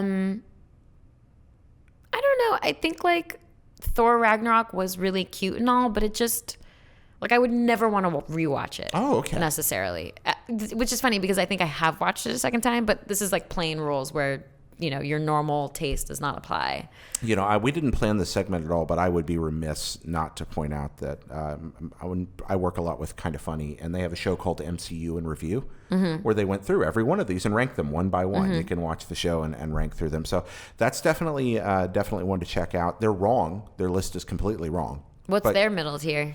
I don't know what's right in the middle for them. I just know that they picked all the wrong best ones. Right. Just whatever was wrong is what they whatever picked. Greg thinks about superheroes movies is generally You can wrong. just safely say, yeah. Sorry, Greg. Sorry, all right. Greg. Well, we move on from that. So back to Wild. Back to Wild Wild. The important conversation here. Yeah. I like that you're cool with tangents. Yeah. I like tangents. Of course. I mean, that's the natural, flow of a conversation, right? Yeah, I think that's what people are here for. If they're not here from tangents, they're going to tell us. We'll Yes. hear about it. But that's only one Western. So that Wiki Wiki Wild Wild West. Mm-hmm. But then you warmed my heart with this next one. Mm-hmm. The Robert Rodriguez classic. Mm-hmm. From Dusk Till Dawn. Yeah. Written by? I don't know. Quentin Tarantino. Oh, of course. Duh. Written by Quentin Tarantino, and directed by Robert Rodriguez. And also performed in. By Quentin Tarantino. Yeah, who which plays is a weird. pretty horrible character. A pretty horrible character. Yeah. He's not a nice man in that movie. No. Yeah. Well, he has problems. Yeah, he's He doing has some significant, bad stuff. significant And problems. things don't end so well for him in that either. They don't. And I was thinking about it because I also rewatched that one recently, and I was thinking about how. Can we spoil? I mean, we can spoil them. Yes, that we're going to movie's, spoil from from Dusk Till Dawn. 80s, Yes, right? we're gonna 90s. Yeah, from the 90s. Yeah, that makes sense that I pick all 90s things. But he needed to. His storyline needed to end that way, I think, and it's a little sad because he's a brother figure, and his older brother's trying to take care of him this whole time and trying to be there for him and trying to give him second and third and fourth and fifth chances, really believing in him. But I think even he realizes it in the end that this is probably for the best. This is what I deserve. Yeah, because he just does something simply unthinkably horrible. Yeah, at the he beginning of has that movie. massive issues. Yeah. And so he says ugh. Yeah. And it's just an atrocious act. Mm-hmm. And then he does kind of get his just desserts. But I'm interested, both of your picks so far have been, as They're you so kind of mentioned wildly earlier, different. They are wildly different, but they're both grounded in alternative Wests. Yes, exactly. Yeah, that is my theme. They're not a historical grounding particularly. So what is it that makes this a Western? So it's a lot of things outside of the general setting where it's this dusty, vague Southern kind of landscape. It's also the kind of anti-hero archetype that George Clooney plays too. Because he's kind of he's got this bravado kind of personality. He doesn't really operate. He has some morals, and you can see that when he's connecting to Jacob, the preacher or reformed preacher or whatever he is in the movie.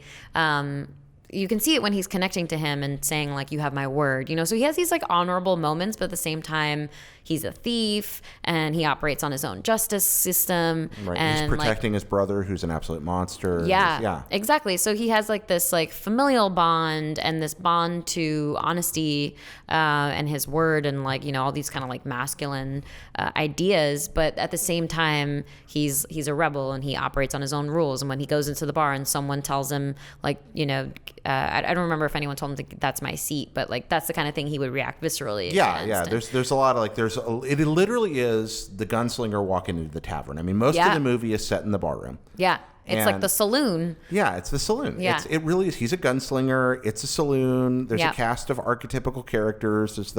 There's the retired preacher who's maybe lost his faith, and there's the children, and there's the gunfighter, and there's the kind of the monsters. It's practically a few dollars more. Yeah. That Yeah, Lee and Van Cleef and even the Clooney's play. bikers, they're just other gunslingers and bounty hunters and other people who've just found themselves, just these big, tough, don't want to mess with them kind of characters that are in this same bar at the same time.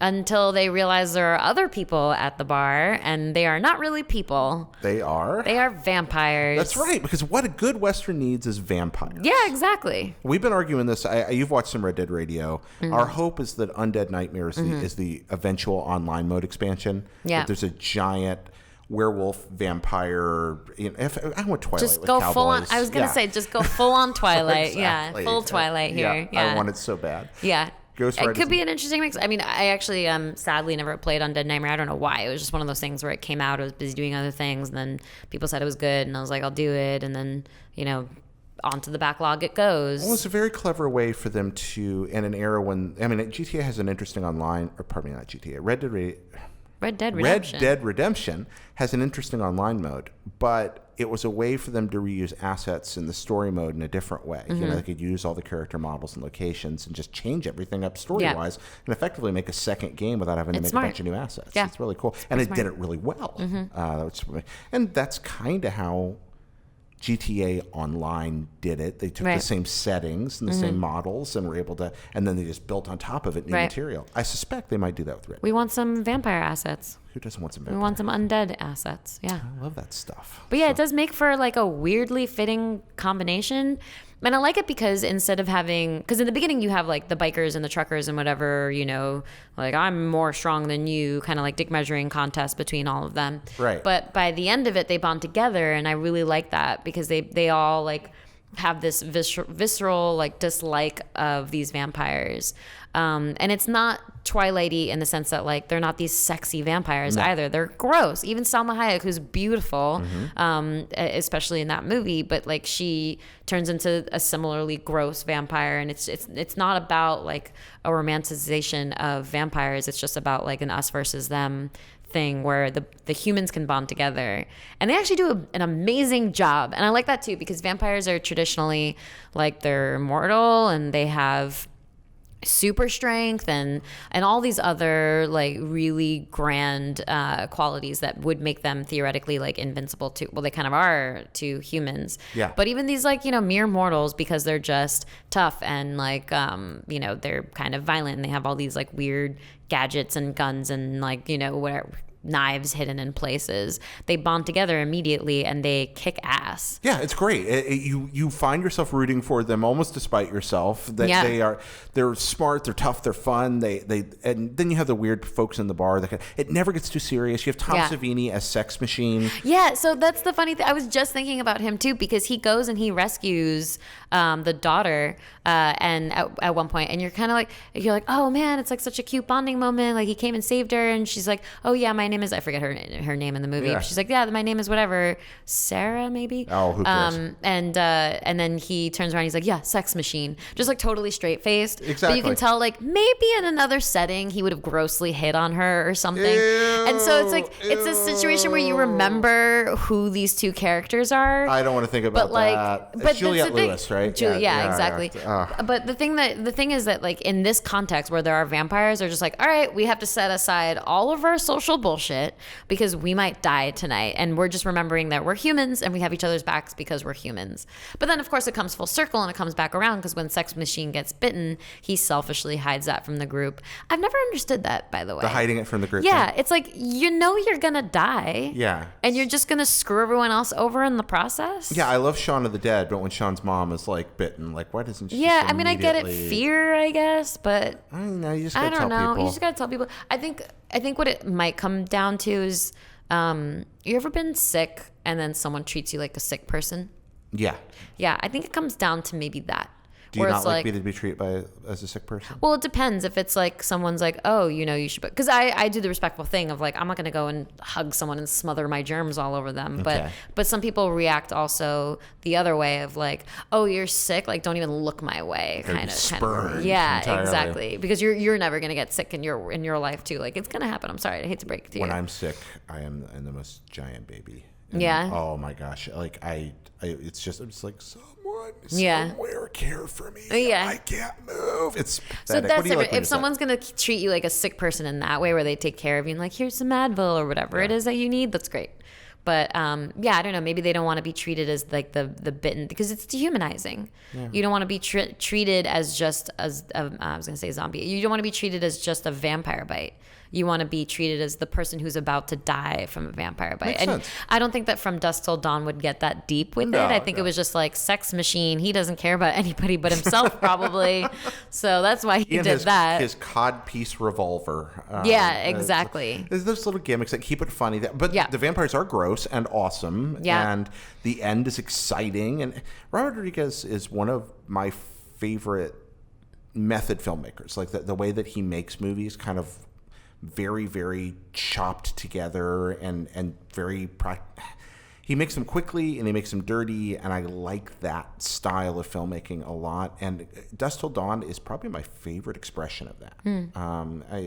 Do you like any of his other work, or is it really? Give me some. He did Sin City. Oh, he yeah. did El Mariachi.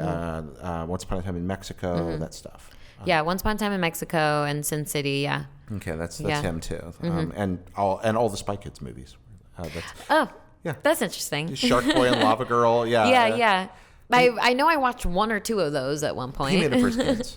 He made he would tell his kids these stories. At night, and he made movies out of them because that's pretty great. Yeah, but not like George Lucas, where he ruined everything. Right? Like, yeah. Different. It's cool to have that as a dad, though. What, like George Lucas? Or just someone who can let me tell you these stories. Actually, I'm going to turn it into this multi-million-dollar film franchise. Yeah, just great. for you. Be all right with that. Yeah. Oh, man, it's like, you see that? That's my movie.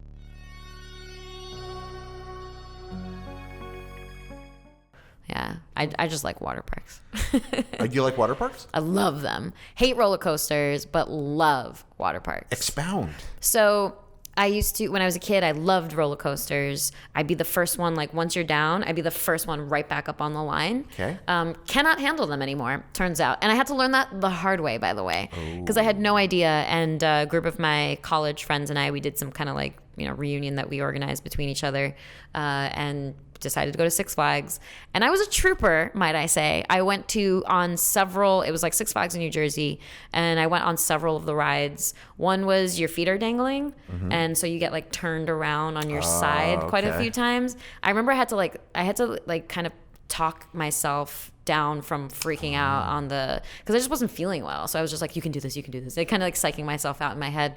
Then tried two others, and it did not end well. Your body just reacted physiologically differently? Yeah, I just get nauseated apparently now. Wow. From all the spinning and looping and turning and so that's rough. It is, especially because I like the thrill of it. But I love water. I grew up a swimmer, and so water parks, there's something about the dynamic of flying through water that's different, because it's not like the air doesn't feel natural to me, but water does. So I get the thrill of that, and I love water parks. Do you like the crazy straight tall water slides? I don't like those. They're painful. Yeah. You're going down, you can feel the connections between the tube, know, and it's not comfortable at all, and it's just, I don't like the one straight thing. I like the turns and stuff, and I like the ones that are contained and dark, so it's the black slides, and then by the end you're in this big bowl, and you're just swiveling around in the bowl, and you drop down the I'm middle. with you. I used to love the most terrifying water slides imaginable, and then I was at a water park in college, and it was one that dropped you slightly onto the slide, and I hit the slide and I bounced. Yeah, and I'm sure I was in no danger, but it's scary though. Boy, for a second it felt like I was going to go over the side. And you hear stories all the time where stuff like that almost happens, or does. I think I'm a little too close to that. Yeah. I've never gotten on a straight slide since. I can't do it anymore. So years ago, my dad pulled me out of school for a week and took me for my birthday to Disney World, which was a pretty good trip. But there was a Twilight Zone ride, which is just one of those that you sit and you have a bar on your lap, and it pulls you up and then drops you down, and pulls you up and drops you down. Yeah. So it was Twilight Zone themed, and so the bar literally just pulls down to your waist. Wherever your waist is, that's where you can pull it to. Okay. My dad has a dad belly, and I was 12. Oh, so no. the bar came down to the dad belly, and then I have 6 feet in front of me, and I felt I'll just hold on, I'll be fine. We're going up and down. It's not like I'm worried about lurching forward. But I felt myself lift up as the ride was plummeting downwards, and by the end of it, I just had all my limbs twisted up into this bar, desperately clinging on, holding on because because I was worried. And my dad was like, "You're fine," because my dad brushes everything off the shoulder. But it was a terrifying experience. But I didn't get nauseated because I was fine. Yes, exactly. But yeah, water parks, there's just something much better about it, and I would suggest the rides that allow you to go in a tube, because they're just more comfortable, safer, I feel. Rad.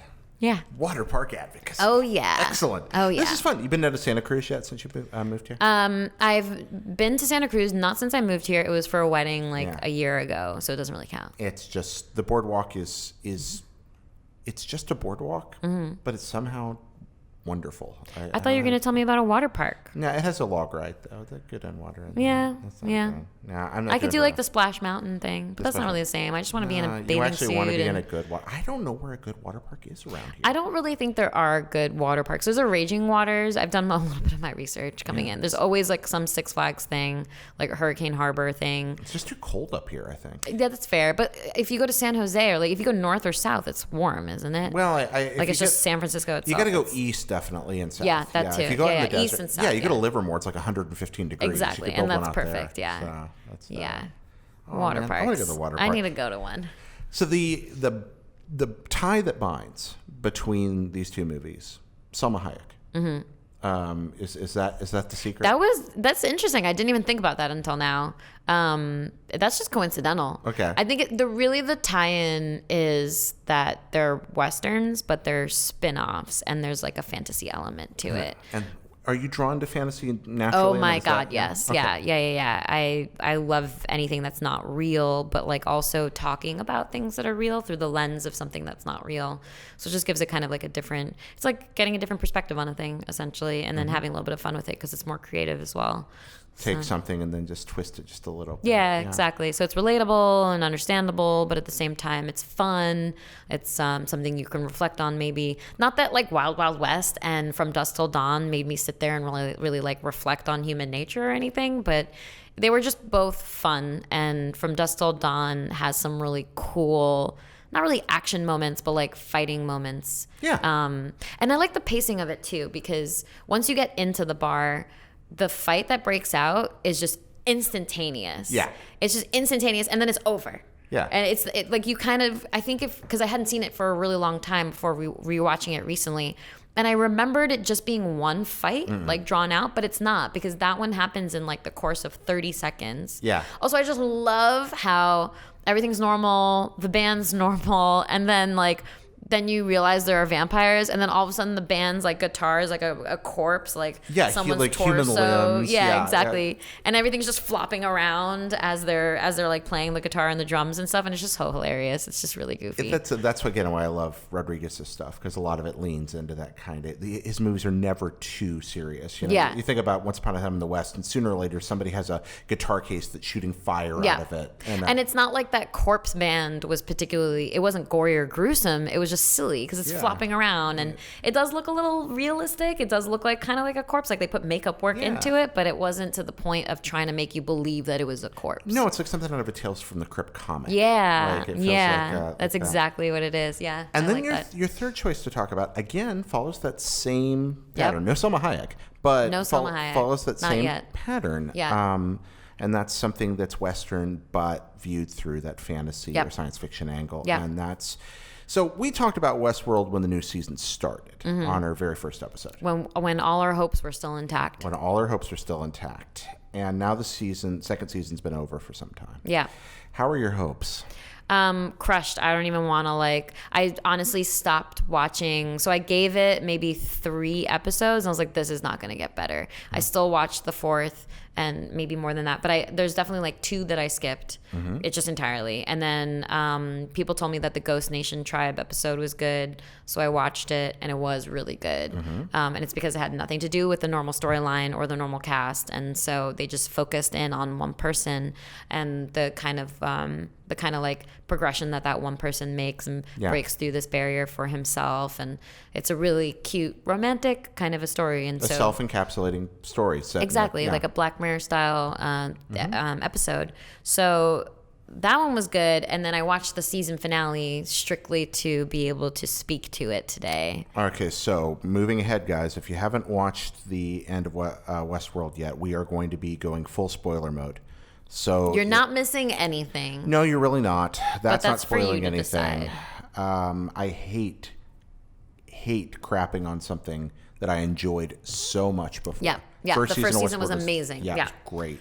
And this one is not. So we'll eventually get to luck of the draw if you want to watch that, you can skip ahead to it. Yeah. But we're going to go. But now to shit on Westworld. Now, alas, to defecate upon it in every possible way. All right. Tina, why didn't it work? So the way that I've related it in my brain is Westworld season 1 was like Matrix 1, right? You know, great idea. You're starting to develop some cool characters. It's going somewhere and it has a lot of potential. You can see like the trajectory of how that might end up.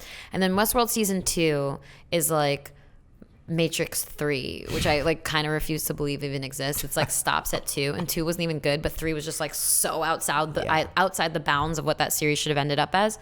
But anyway, it's like Matrix 3 in the sense that it's just like, what happened? Yeah. You set yourself up for this, and then you did this weird shit over here where you like changed the story and you introduced these samurai characters, which like could have been cool because we thought it was going to be Samurai World, but really it was just like 2 episodes, and then you decided to create these parallel characters, and like it didn't really tie into the story in an interesting way where it was already leading, and it just felt scatterbrained. It felt like lost. I'm so glad you used that term, scatterbrained, because I love when shows subvert our expectations when they do it well. Yeah. The Good Place, one of my favorite TV shows. Season 2 of The Good Place. The Good Place, yeah. Is not at all what you expect. Like they subvert. I don't think I watched the second season. Oh, it's much better. Need to do it. Like the first season's good, but the second. I hit season, the like reveal of the first because the reveal happens in the first season. First right? season, yeah. So then I haven't watched the second. So the season. second season, I'm not going to spoil anything here, except that you should be watching The Good Place. Yes. Is set up so that you think you know what's going to happen, and they totally. It's like if somebody did Westworld season 2 correctly, they take you places you never imagined you would go, which is the tone they set with the first perfectly season. Well, they do it so well. Whereupon this was just like scattered. You mentioned it felt like Lost. Were you talking about the show? The Lost? show, yeah. I concur. It felt like Lost. Yeah, because it's like Lost was doing something interesting, and then they were like, "What if we did this and we surprised viewers with this?" And it's like, but you just brought out a fucking polar bear. Like I don't understand. Like what? Like it's just out of the left field. Like it needs to have some connection. It needs to be grounded in some kind of a way. Yeah. It needs to feel like a natural progression. Like it can be a surprise, but still a natural progression. It's just the branch that you didn't think of. Yeah, Westworld 2 just felt like Finnegan's Wake fanfic. I just couldn't. It just could not get. Yeah, it's kind of like how True Blood ended up. It's just like total fan service. Which like Westworld season 2 isn't even fan service because no one wanted that. No, I don't think. Wanted it. It's just confused and lost. Yeah, and, it's totally. And the final episode. So, everybody, by the end, we have no particular surprise that they were going to be downloaded or uploaded somewhere, but they're shot off. They weren't all going to die. Right. Yeah. They're shot off into space Yep. as pure programs. Yep. That was not actually particularly surprising. I think a lot of people saw that coming. Dolores ends up. I hate Dolores, but we'll go back to that. Let's go back to that right now. I hate Dolores. Okay. Have you always hated Dolores? No, I liked her in season 1. She was relatable, like she loved her father and she's like looking for this character that she's in love with, and she meets the man in black like before he becomes like a raging old asshole, like, and kind of like starts to fall in love with him. Like she's just like innocent and just being a human being who's like looking for love and like looking to protect the love that she has in her life, and like looking to just like do well in the world and in the small ways that she can impact it. And I like that they wanted to grow her character to not be so kind of insular and like internally like taking those morals and applying it on a wider scale. Like that was the right move, but it was just such a 180 for her character. She went into this like brutally aggressive and like cold-hearted person, and I understand the explanation, which is that she finally tapped into all her memories and everything came flooding in at once, and that's what impacted her like very gross change in character. But it just like, you still have to be cognizant of your viewer, and you still have to be like, maybe that's where Dolores, the fictional character you wrote, maybe that's what makes sense like for her if she existed, but like you're still providing that story to a viewer, and I don't think we had a connection to that. Well, they could have done that and made us. All they had to do was make us sympathize with what she'd become. Yeah, that was because we just she had could to see be a what monster. she was we seeing. just had to see it. Yeah, and they didn't do a good job of that. And they gave us no one else to root for either. Who am I supposed to like? I don't know. And on this show, I mean, not nobody. Mad Men is a show about deplorable human beings. Almost everyone in Mad Men is a terrible person. Yeah. But I care about almost all of them because I'm constantly seeing them through the... Yeah. I don't understand how they could make such a fundamental storytelling mistake. Yeah, it's kind of like You're the Worst, the show, where they are also incredibly flawed characters. And you don't have to be flawed to not be likable, because it's something about the flaws that like endears us to characters, because we're all flawed. And you can see, you know, our flaws in some of those characters and some of the flaws of people that you know in those characters. And it endears you to them in a very like relatable, kind of normal, like, yes, this is just reality kind of a way.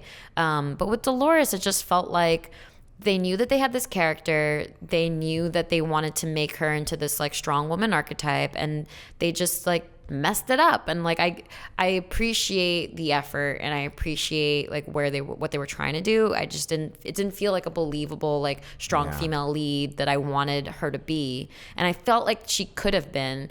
But everything from like her turning around and making Teddy like this, like removing his free will. Like, this is the thing you're fighting against, and now you're doing the thing. Like, I don't understand. And if you're going to turn into Magneto, help me understand how. Yes, like help me, lead us there. Like, lead yourself there. So yeah, I really dislike that. But everything from that, like the big major plot points that like completely seem disparate from the rest of her as a person or as an android. And like even just her costume work, like, oh yeah, now she has this like belt of ammunition on her shoulder that I'm pretty sure like never changes. And have we ever seen her really even fire a gun? She's always playing with it and threatening and like cocking the gun. Granted, I haven't seen every episode, so I can't say that.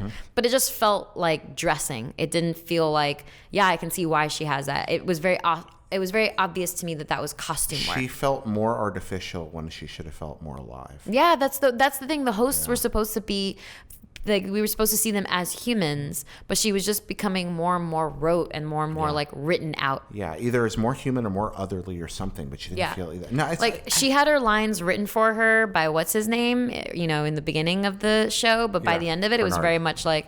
Was it Bernard? No, I thought that guy who does all the dialogue writing. Oh, him, yeah. Yeah, that guy. I forget his name. Yeah, me too. But yeah, by the end of it, she's just written by the show writers. Yeah. So she still was even worse. So she never escapes. I want to like things, and I honestly have had more fun talking about Wild Wild West than I have Westworld season 2. And it's like if somebody tried to like.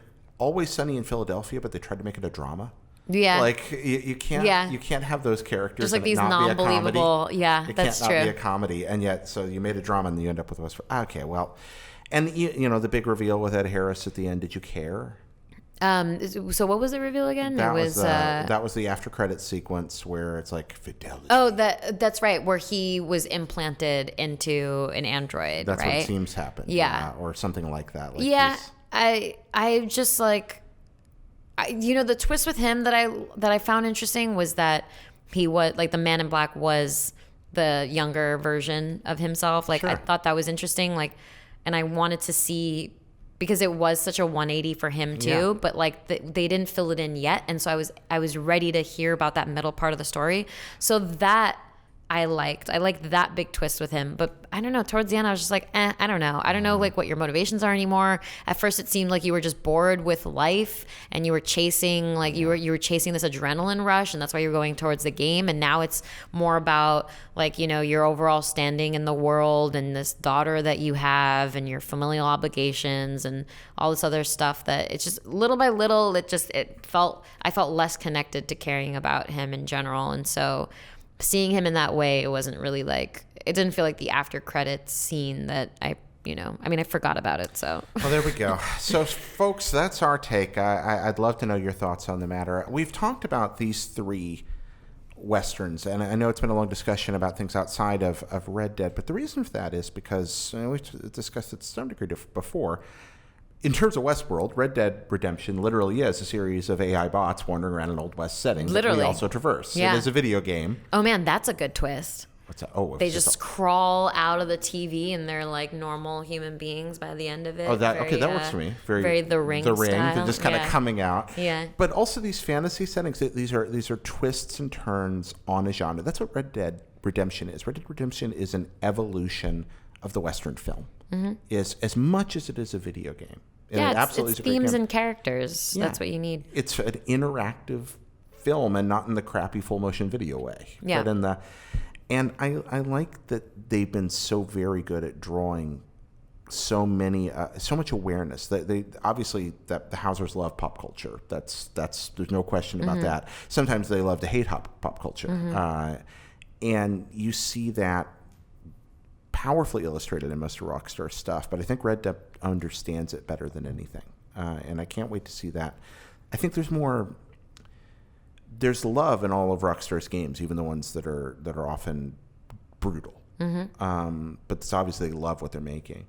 But in Red Dead, that love extends not just to a love of the game and a love of the experience of playing around, but to a love of the source material.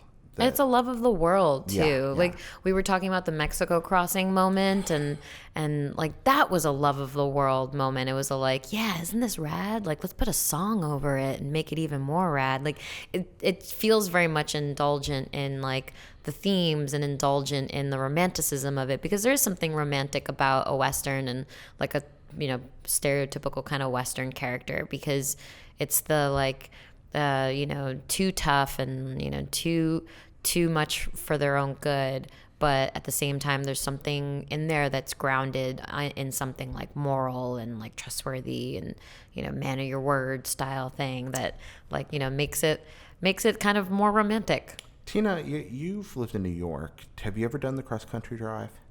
I haven't. I almost did from New York I moved to LA, and then almost lived there a year, and then came out to San Francisco recently, and I drove from LA to San Francisco, but I decided it would be too hellish to do the cross country road trip. But I do want to do it at one point. It's extraordinary. I've done it once, and it is the closest to real life riding into Mexico I can imagine, because you see that you go through all the landscapes. Yeah, you do. All the cities, Yeah, it changes so quickly. Yeah, That's the part that I blew my really mind. wanted to do it. Yeah, I will at one point. It's just when you're actually moving, which is the best time to do it, it's also the worst time to do it. Oh no, so. I'm moving right now. Moving is horrible. Yeah, moving is the worst. Yeah, I had a week off of work, and I didn't want to spend most of it driving. I wanted to spend most of it building IKEA furniture and whatnot. So. Oh, there is that. That's true. Did you only have a week during the transition? Yeah, I only had a week to move from New York to LA. Yeah, it was tight. Yeah. Ooh, Yeah. No, that's not good at all. Nope. Moving ahead. Yeah, LA to San Francisco, much easier. So I'm very excited to reveal this. We've a very kind friend of the show was actually here visiting the IGN offices, and they brought me a present one day. I was here for that was the same weekend as Kind of Funny Prom, and brought this wonderful thing. Oh, what do we got? Is it a literal mailbag?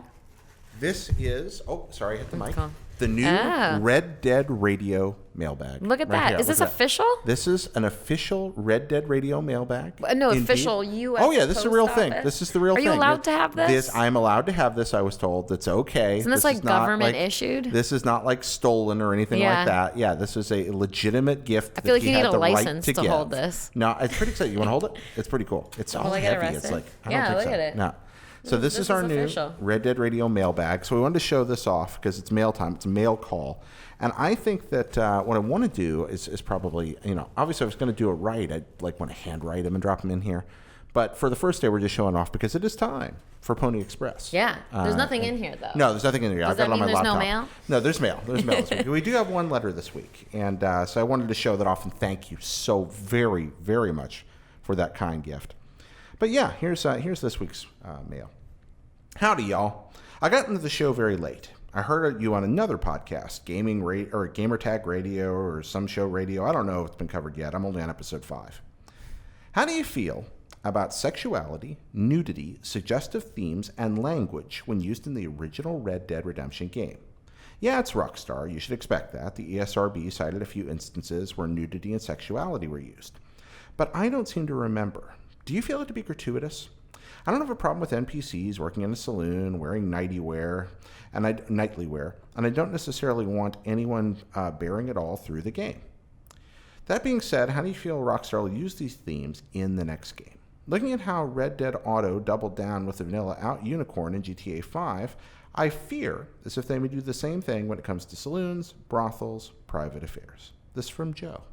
What was the thing that they did in Red Dead Online? Well, this is Red Dead 5. The Vanilla Unicorn is the strip club in Red Dead 5, and you can go into the strip club, and You there mean will GTA be 5? yeah, and Yeah. there will be that's Yeah, I was like, Red Dead 5, what Red year Dead 5. is Yes, it? we're way ahead. Pardon me, Yeah. GTA 5. Yeah, the Vanilla Unicorn is the strip club, and you can go in, and people will take their clothes off Right. in the Vanilla Unicorn. It's topless only, if I recall. If I recall I mean, as correctly, yes. most. Yeah, Strip I clubs are. I think outside, I don't even remember if you can see genitals in hot coffee or not. Do you remember? No. It's. But it's that was all- also like, That was never official, Yeah, right? exactly. No, I believe it's topless only in that. I don't remember there being anything. And I else don't like that. remember, what was the nudity in Red Dead? Well, in not Red Dead, online. the nudity I remember was mostly related to John like walking in on someone.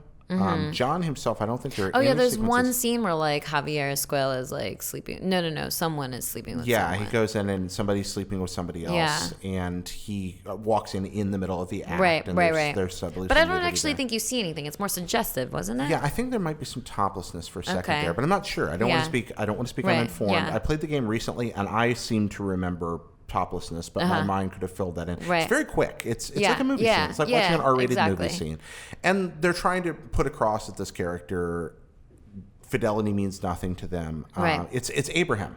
It's Abraham Reyes. That's right. That's Abraham right. It's Reyes. Yeah, Yes. it's Reyes Yes. that's doing it. I remember. And they're trying to point out that he's being unfaithful to this Right. wonderful, wonderful person. Louisa. Right, That's Louisa. right. And John is faithful to Abigail, and it's Yeah. used for dramatic contrast in that case. Because when you go, John doesn't visit the brothels. There Right. are sex workers there. John does not solicit their services. What are your thoughts on what he's saying here when it comes to the next GTA game? How do you think they'll choose to approach The that? next Red Dead game. Oh, jeez. It's the same thing, basically. I imagine the same. And there were a lot of questions in there because I think, they mentioned sexuality, nudity. Like, those are two very different things. So I understand, like, the narrative work that was done with the, dichotomy of John Marston and Abraham Reyes, which works. And it doesn't ever really bother me. And I think the most important thing, like, for a game maker is just, like, you make certain decisions of what kind of content you want to include, and then you also make sure people know what that means and like what they're getting themselves into, and then they can make that decision for themselves if it makes them uncomfortable or comfortable.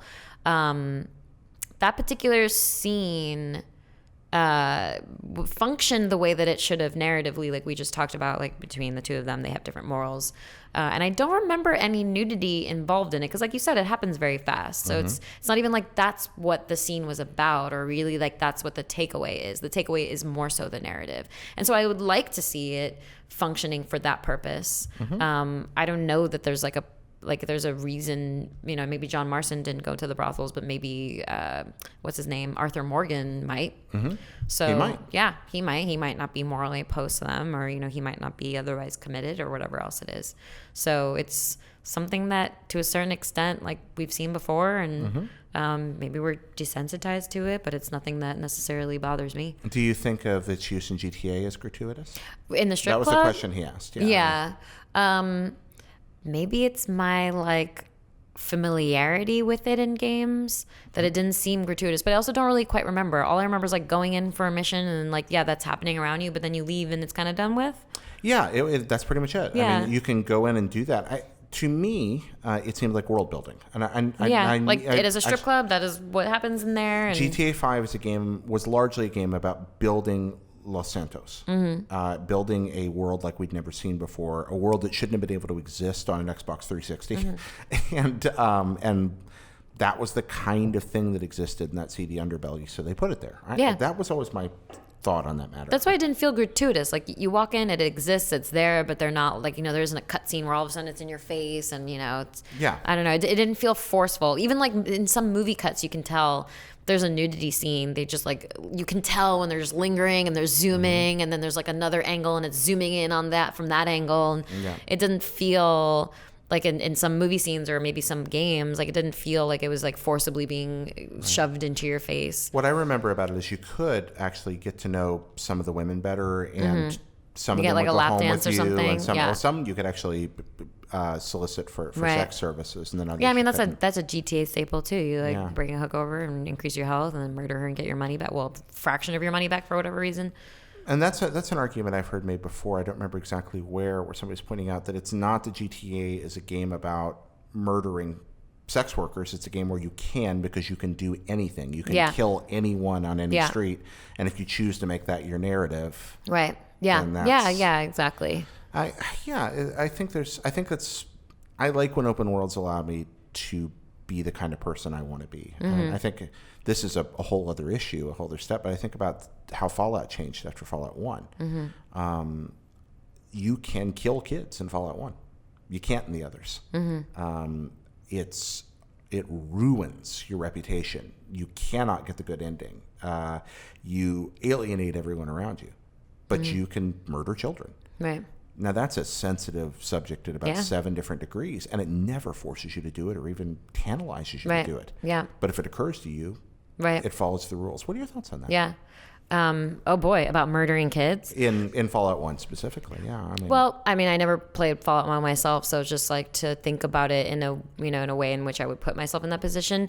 I wouldn't do it, and I think that like it speaks to what kind of a player that I am, and it speaks to the fact that like I'm playing a game in a way that at least doesn't force me to do things that I feel uncomfortable with. And it kind of reminds me of BioShock, where you're choosing to like harvest or save the little sisters, and you get penalized for it. And that's interesting too, because it does kind of encourage you in that sense to like kill a kid, but it's not really a kid, so not really comparable, but still it's just an interesting moral dilemma that adds like a little bit more context. Because in like Fallout 1, if it's just like, you want to kill this kid, I'm just like, no, like, why did you ask me that? Right. So it doesn't seem like a situation that I would even consider. Yeah. Whereas at least in something like BioShock, it put me into a position where I was like, wow, am I actually considering like killing this little kid? Yeah. Or this like zombified little kid or whatever, little sister. It's part of what I really enjoyed about the game was BioShock. Having that decision. That weird moral ambiguity, and the fact that it tantalized you with a reward. Yeah, exactly. That's why, because there was a reason for you to do it that wasn't just like I get my kicks off of like killing kids in a video game. So it was a little bit more contextualized of something that like someone who just wanted to get more resources from the game might want to do. So I don't love it as like like even like the strip club thing. If you go back to GTA 5, like, I don't know, does the strip club need to be there? Like, I imagine there's some people who've never been to a strip club in their life, never want to go to a strip club in their life. They want to play GTA, and they play GTA, and now they're like forced, because there is a mission there, to go into this strip club and experience this virtual version of a strip club. But it's fairly accurate in a way. Doesn't feel the same as like sitting there and having these things be actually physically around you. But it does kind of ostracize people who might feel uncomfortable by that. What's a standout use of sexuality in a video game for you that you regarded as positive? That's tough. I would say, like, I haven't played Gone Home, for instance, or Life is Strange, for instance, but I know that there are examples out there that I've been told are really powerful and like represented in a very relatable kind of a way.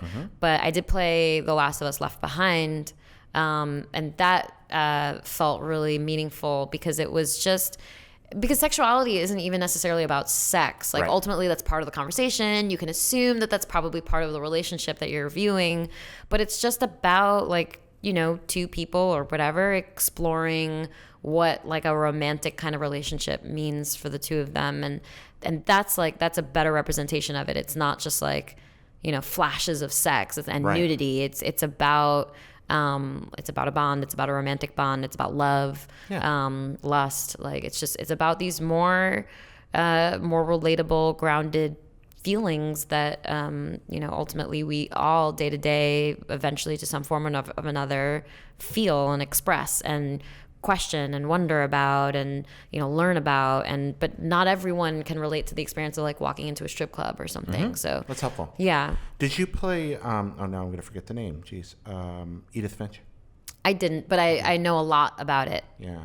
I've read a lot about it and edited a massive piece on Mashable that was like a very intimate, for like months. My writer and I, Jess Joho, were working on that piece, so I know the game fairly intimately just through anecdotally. Through research. Yeah, exactly. Being a storytelling game, it's not that. Yeah, exactly. Exactly. I pretty much got the story. We're moving on here to Luck of the Draw. 4 completely non-Red Dead related topics. Yes. 4 suits of cards. Tina, Yes. Amini, please choose one card. All right. These are user-submitted questions. What Okay. suit did you get? What'd you get? I got a clover. All right, you got a clover. Check. Clover, indeed. Clubs. So you, yeah. Yeah, You okay. call them clubs? I'm a club guy. Are you Clover? I guess I'm a clover girl. I like Clover. Yeah. I like Clover. Yeah. Clover's great. Yeah. I like Delicious. it. Rabbits love it. More letters. From Kevin, what's something easy to you that's hard for everyone else? It can be as dumb as you want. Ooh. Easy for me, but hard for everyone else. Well, I think like this is an interesting one because it used to be really hard for me. Okay. But I think what's hard for a lot of people is like a lot of social settings, right? Mm-hmm. Like I love walking up to new people. I love talking to new people. I love asking people questions about themselves. It's a really hard thing to do. And I was a very shy kid, very shy, which is funny because if you know me now, I'm not all that shy. Like I have my moments You're like quite anyone outgoing. else. But yeah, I'm pretty outgoing. I'm a social butterfly. But like as a kid, a waiter would come and ask me for my order and I just hide under my dad's jacket or something. Yeah, I was super shy. And my family gave me shit about it for a long time. So at some point, I broke out of it. And yeah, I love doing that. And I find that it's like, I understand why it's a hard thing. And I understand that it's a fairly universally felt thing, that it's difficult. And there's lots of social butterflies out there as well. But I just love doing it so much that it feels like it comes easy to me. Of course, I have my moments too, you know, like there are moments where I'm just like not in a good mood and need to be alone and have my introvert moment. But you feel like it's something that's become a part of the pattern in your life because you wanted it to be that? And now it's become natural? I think it was always a part of who I was. I think I'm naturally an extrovert, but it's and it's funny because I'm sure I could have thought of a sillier thing, but I always tend to go more in depth, like serious existential. So this is where we're going with it. We do that a lot in here. Don't worry about that. Good. So yeah, I think I was always an extrovert. It's just when you're a kid, you have like not insecurities because they're not like, you don't know well enough to have insecurity, like real insecurities, but it's just like discomforts and you haven't really formulated your way. You haven't really like figured out how you can be you. And at one point I think I just like figured it out, and I figured out that like, I like socializing, I like talking, I like listening. So yeah, it kind of all came together. All right, thank you for answering that. Yeah. Appreciate that. Yeah, my pleasure. All right, and finally, the Red Dead Redemption Poker Tournament. Now, Yes. The time warp that we mentioned earlier happened. And we couldn't play with JR. I know the overwhelming majority of voters agreed that JR should get another chance. I think that's fair. But Why, did he totally bomb it or something? oh yeah, Okay. he got. But you get it like random hands. But it's just random. Yeah, you actually play poker. Yeah. Yeah, you are a capable poker player. I was very excited to learn this. Good, so yeah. we're going to have we decided this planned together, this, yeah. but yeah, we're definitely planning. We're going to have a poker tournament of Red Dead Radio guests together one night. gonna be fun. Just get together, get some chips, play some Hold'em, Yeah. maybe live stream the whole thing. Yeah, it'll be it's gonna be a fun. lot of fun. I'm looking forward to it. But for now, it's just random. So 5-card Okay. draw. You're just trying to make the best poker hand you possibly can Okay. and see if you can beat our previous champion. Okay. So it's literally hand to hand? Literally hand to hand. Oh, whoa, space sounds. Yeah. It's just hand to hand. You're just comparing. So all you're doing is getting 5 cards. Tell me how many you want. So wait, do I get to like look at them and You pick? get to look at them. Okay, And then, you're and just then I like, can I pick can my throw away cards? up to 4. I can throw away up to 4. And get them replaced, yeah. There's no betting round. It's just like playing crappy video poker. So how many times can I do this? How Just many only times? once. Only once. Oh, okay. Yeah, it's so, really bad. And then you would give me just... However many you throw away. Okay. And then you make the best hand you can. But if it's Texas Hold'em, should I only have Well, this isn't two? Hold'em. This is draw. Oh, okay. We're just playing draw. All 5-card draw. All right, gotcha. Just playing draw. Ooh, okay. Well, I definitely want to get rid of this one. All right. Let me think. Okay. Don't go for that inside straight. People always do that and they mess up. Really? Oh yeah, the outside straight maybe. Because but that's such a very, very small chance. I know, and everybody always goes for it, and then they fail. It's such a baller move, and that's why everyone goes for it. But Oh, I don't know now. Okay. do what you want. Yeah. All right, give me 2. You want 2? You sure? Yeah. All right. This is it. Okay. All right. So what we these are got my here? cards. All right. Oh my God, man! Like Show your I hand. was so Oh. close. You told me not to, but it wasn't an entire. I don't know, man. Like I feel pretty good about it though. You should. You came within one card. 9 queen king. I know. 9 jack queen king 8. Yeah. So if you'd had a 10. If I was so close. Oh, so what were the 3 cards you were building around? So I had these 3. Oh, okay. So the ace, the jack, the king. I'm sorry. And then I got the queen. It would have been awesome if you'd have done it. It would have. But if you're back on, I like you more than I like JR, so you definitely get another shot. Cool. I like We're it. deciding that That right sounds now. good. Just I am a fickle host, and I've decided that that's how it shall be. Absolutely. Well, I'm glad to get my second chance. It makes me feel powerful. Like, to decide or not decide. to decide who gets a chance to play cards on the show. It's like Gladiator. You just it starts this way. Boom. So Tina, you run the world's maybe largest entertainment website. That's a crazy thought. Yeah, and that means you're involved in all kinds of wonderful things. And I'd love to hear you talk about some of them here before we go. Yeah, absolutely. What would you like to know? Well, I'd There's like so to know many what avenues. you're proud of right now. What am I proud of right now? Honestly, this is like kind of cheesy. It's not one specific project or anything, but it's just the entire team. It's really cool to see everyone do what they do, and it's really like I come from a background of being part of like smaller sites, and doesn't mean that we weren't also able to do really amazing things. We were, but it's just really cool to be part of like such a big operation.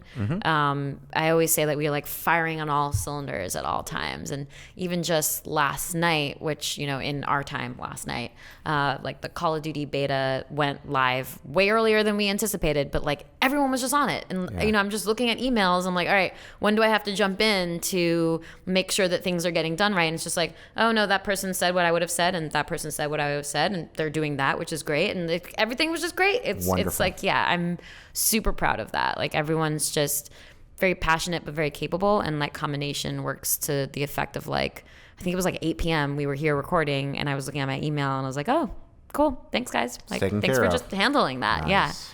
Yeah, it's a nice feeling. Absolutely lovely. Well, that's great. Anything of your own work or somebody else's you specifically want to plug tonight? Well, to go on the track of like things that I'm proud of, I really like, and I don't get often a chance to do like get hands-on with content here, because I get hands-on with content, but it's not like my byline or my appearance or whatever it is, except for one of our expert mode episodes. And expert mode is something that I'm also really proud of, because it's just one of our like best produced shows. It's really interesting context, but because it's us talking to a developer, talking like normally a creative developer, creative lead, creative designer on a particular game, and doing a kind of like postmortem behind the scenes. And so we play the game together with them, ask them questions about it. They tell us stories. And I did one for The Last of Us, actually, with former Naughty Dog's Bruce Straley, who's a good friend of mine. And it was fun to do because we're just friends and we were just goofing for a lot of it. But it also was just, it came out really well. And I think that like there's some really fascinating stories and little details that I learned about the game that I hadn't known before from even him and I talking about it. And it was like an interesting thing to be a part of, and to like come up with all these questions that I'd never, thought to ask him before, to make something fresh and new for the episode. But just to see it after the fact, like, we hole up in a room over here, and like we shoot it in 2 different locations, and it's just like really, really amazing production value at the end of it. And we put so much work into it. Yeah. Like just the back and forth edits, and, like we transcribe the entire interview, and then we go through and we all decide like this quote seems good and this is good, and like we can string it this way together, but then like the flow here, like there's just so many considerations. I don't think a lot of people that don't work in this industry think about just, if you're not noticing the edit, that means a lot of work went into the edit. And even then, like I feel like a lot of people probably think, who knows, maybe a lot of people don't think this way, but I could see how people might think you just film for a while and then you're like, oh, cut this segment out and then cut that segment out, squish it together, and you're done. But that's not how it goes. It's like jumping around, and it's, it's the flow of the conversation, because when I do interviews, I always make sure to have some amount of flow, and I have like a sort of series, a chronological series in my brain of it would be good to ask this question after this, and then while I'm doing the interview, sometimes I swap questions because it just evolves in that way. So I try as best as possible to keep it like a narrative flow as well. But the beauty of being able to go out after the fact and edit all of that is that you can really think about, what is an interesting follow up here? How can we split these two things here and still make it all seem like what's the best really way cohesive. to tell the story?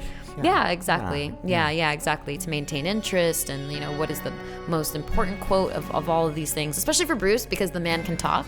And so, we need to like pick out like nuggets of genius from his like paragraphs, which I wish I could just share the whole thing. It's like 5 hours of recording or something crazy. Just glad you have work you're proud of. That's great.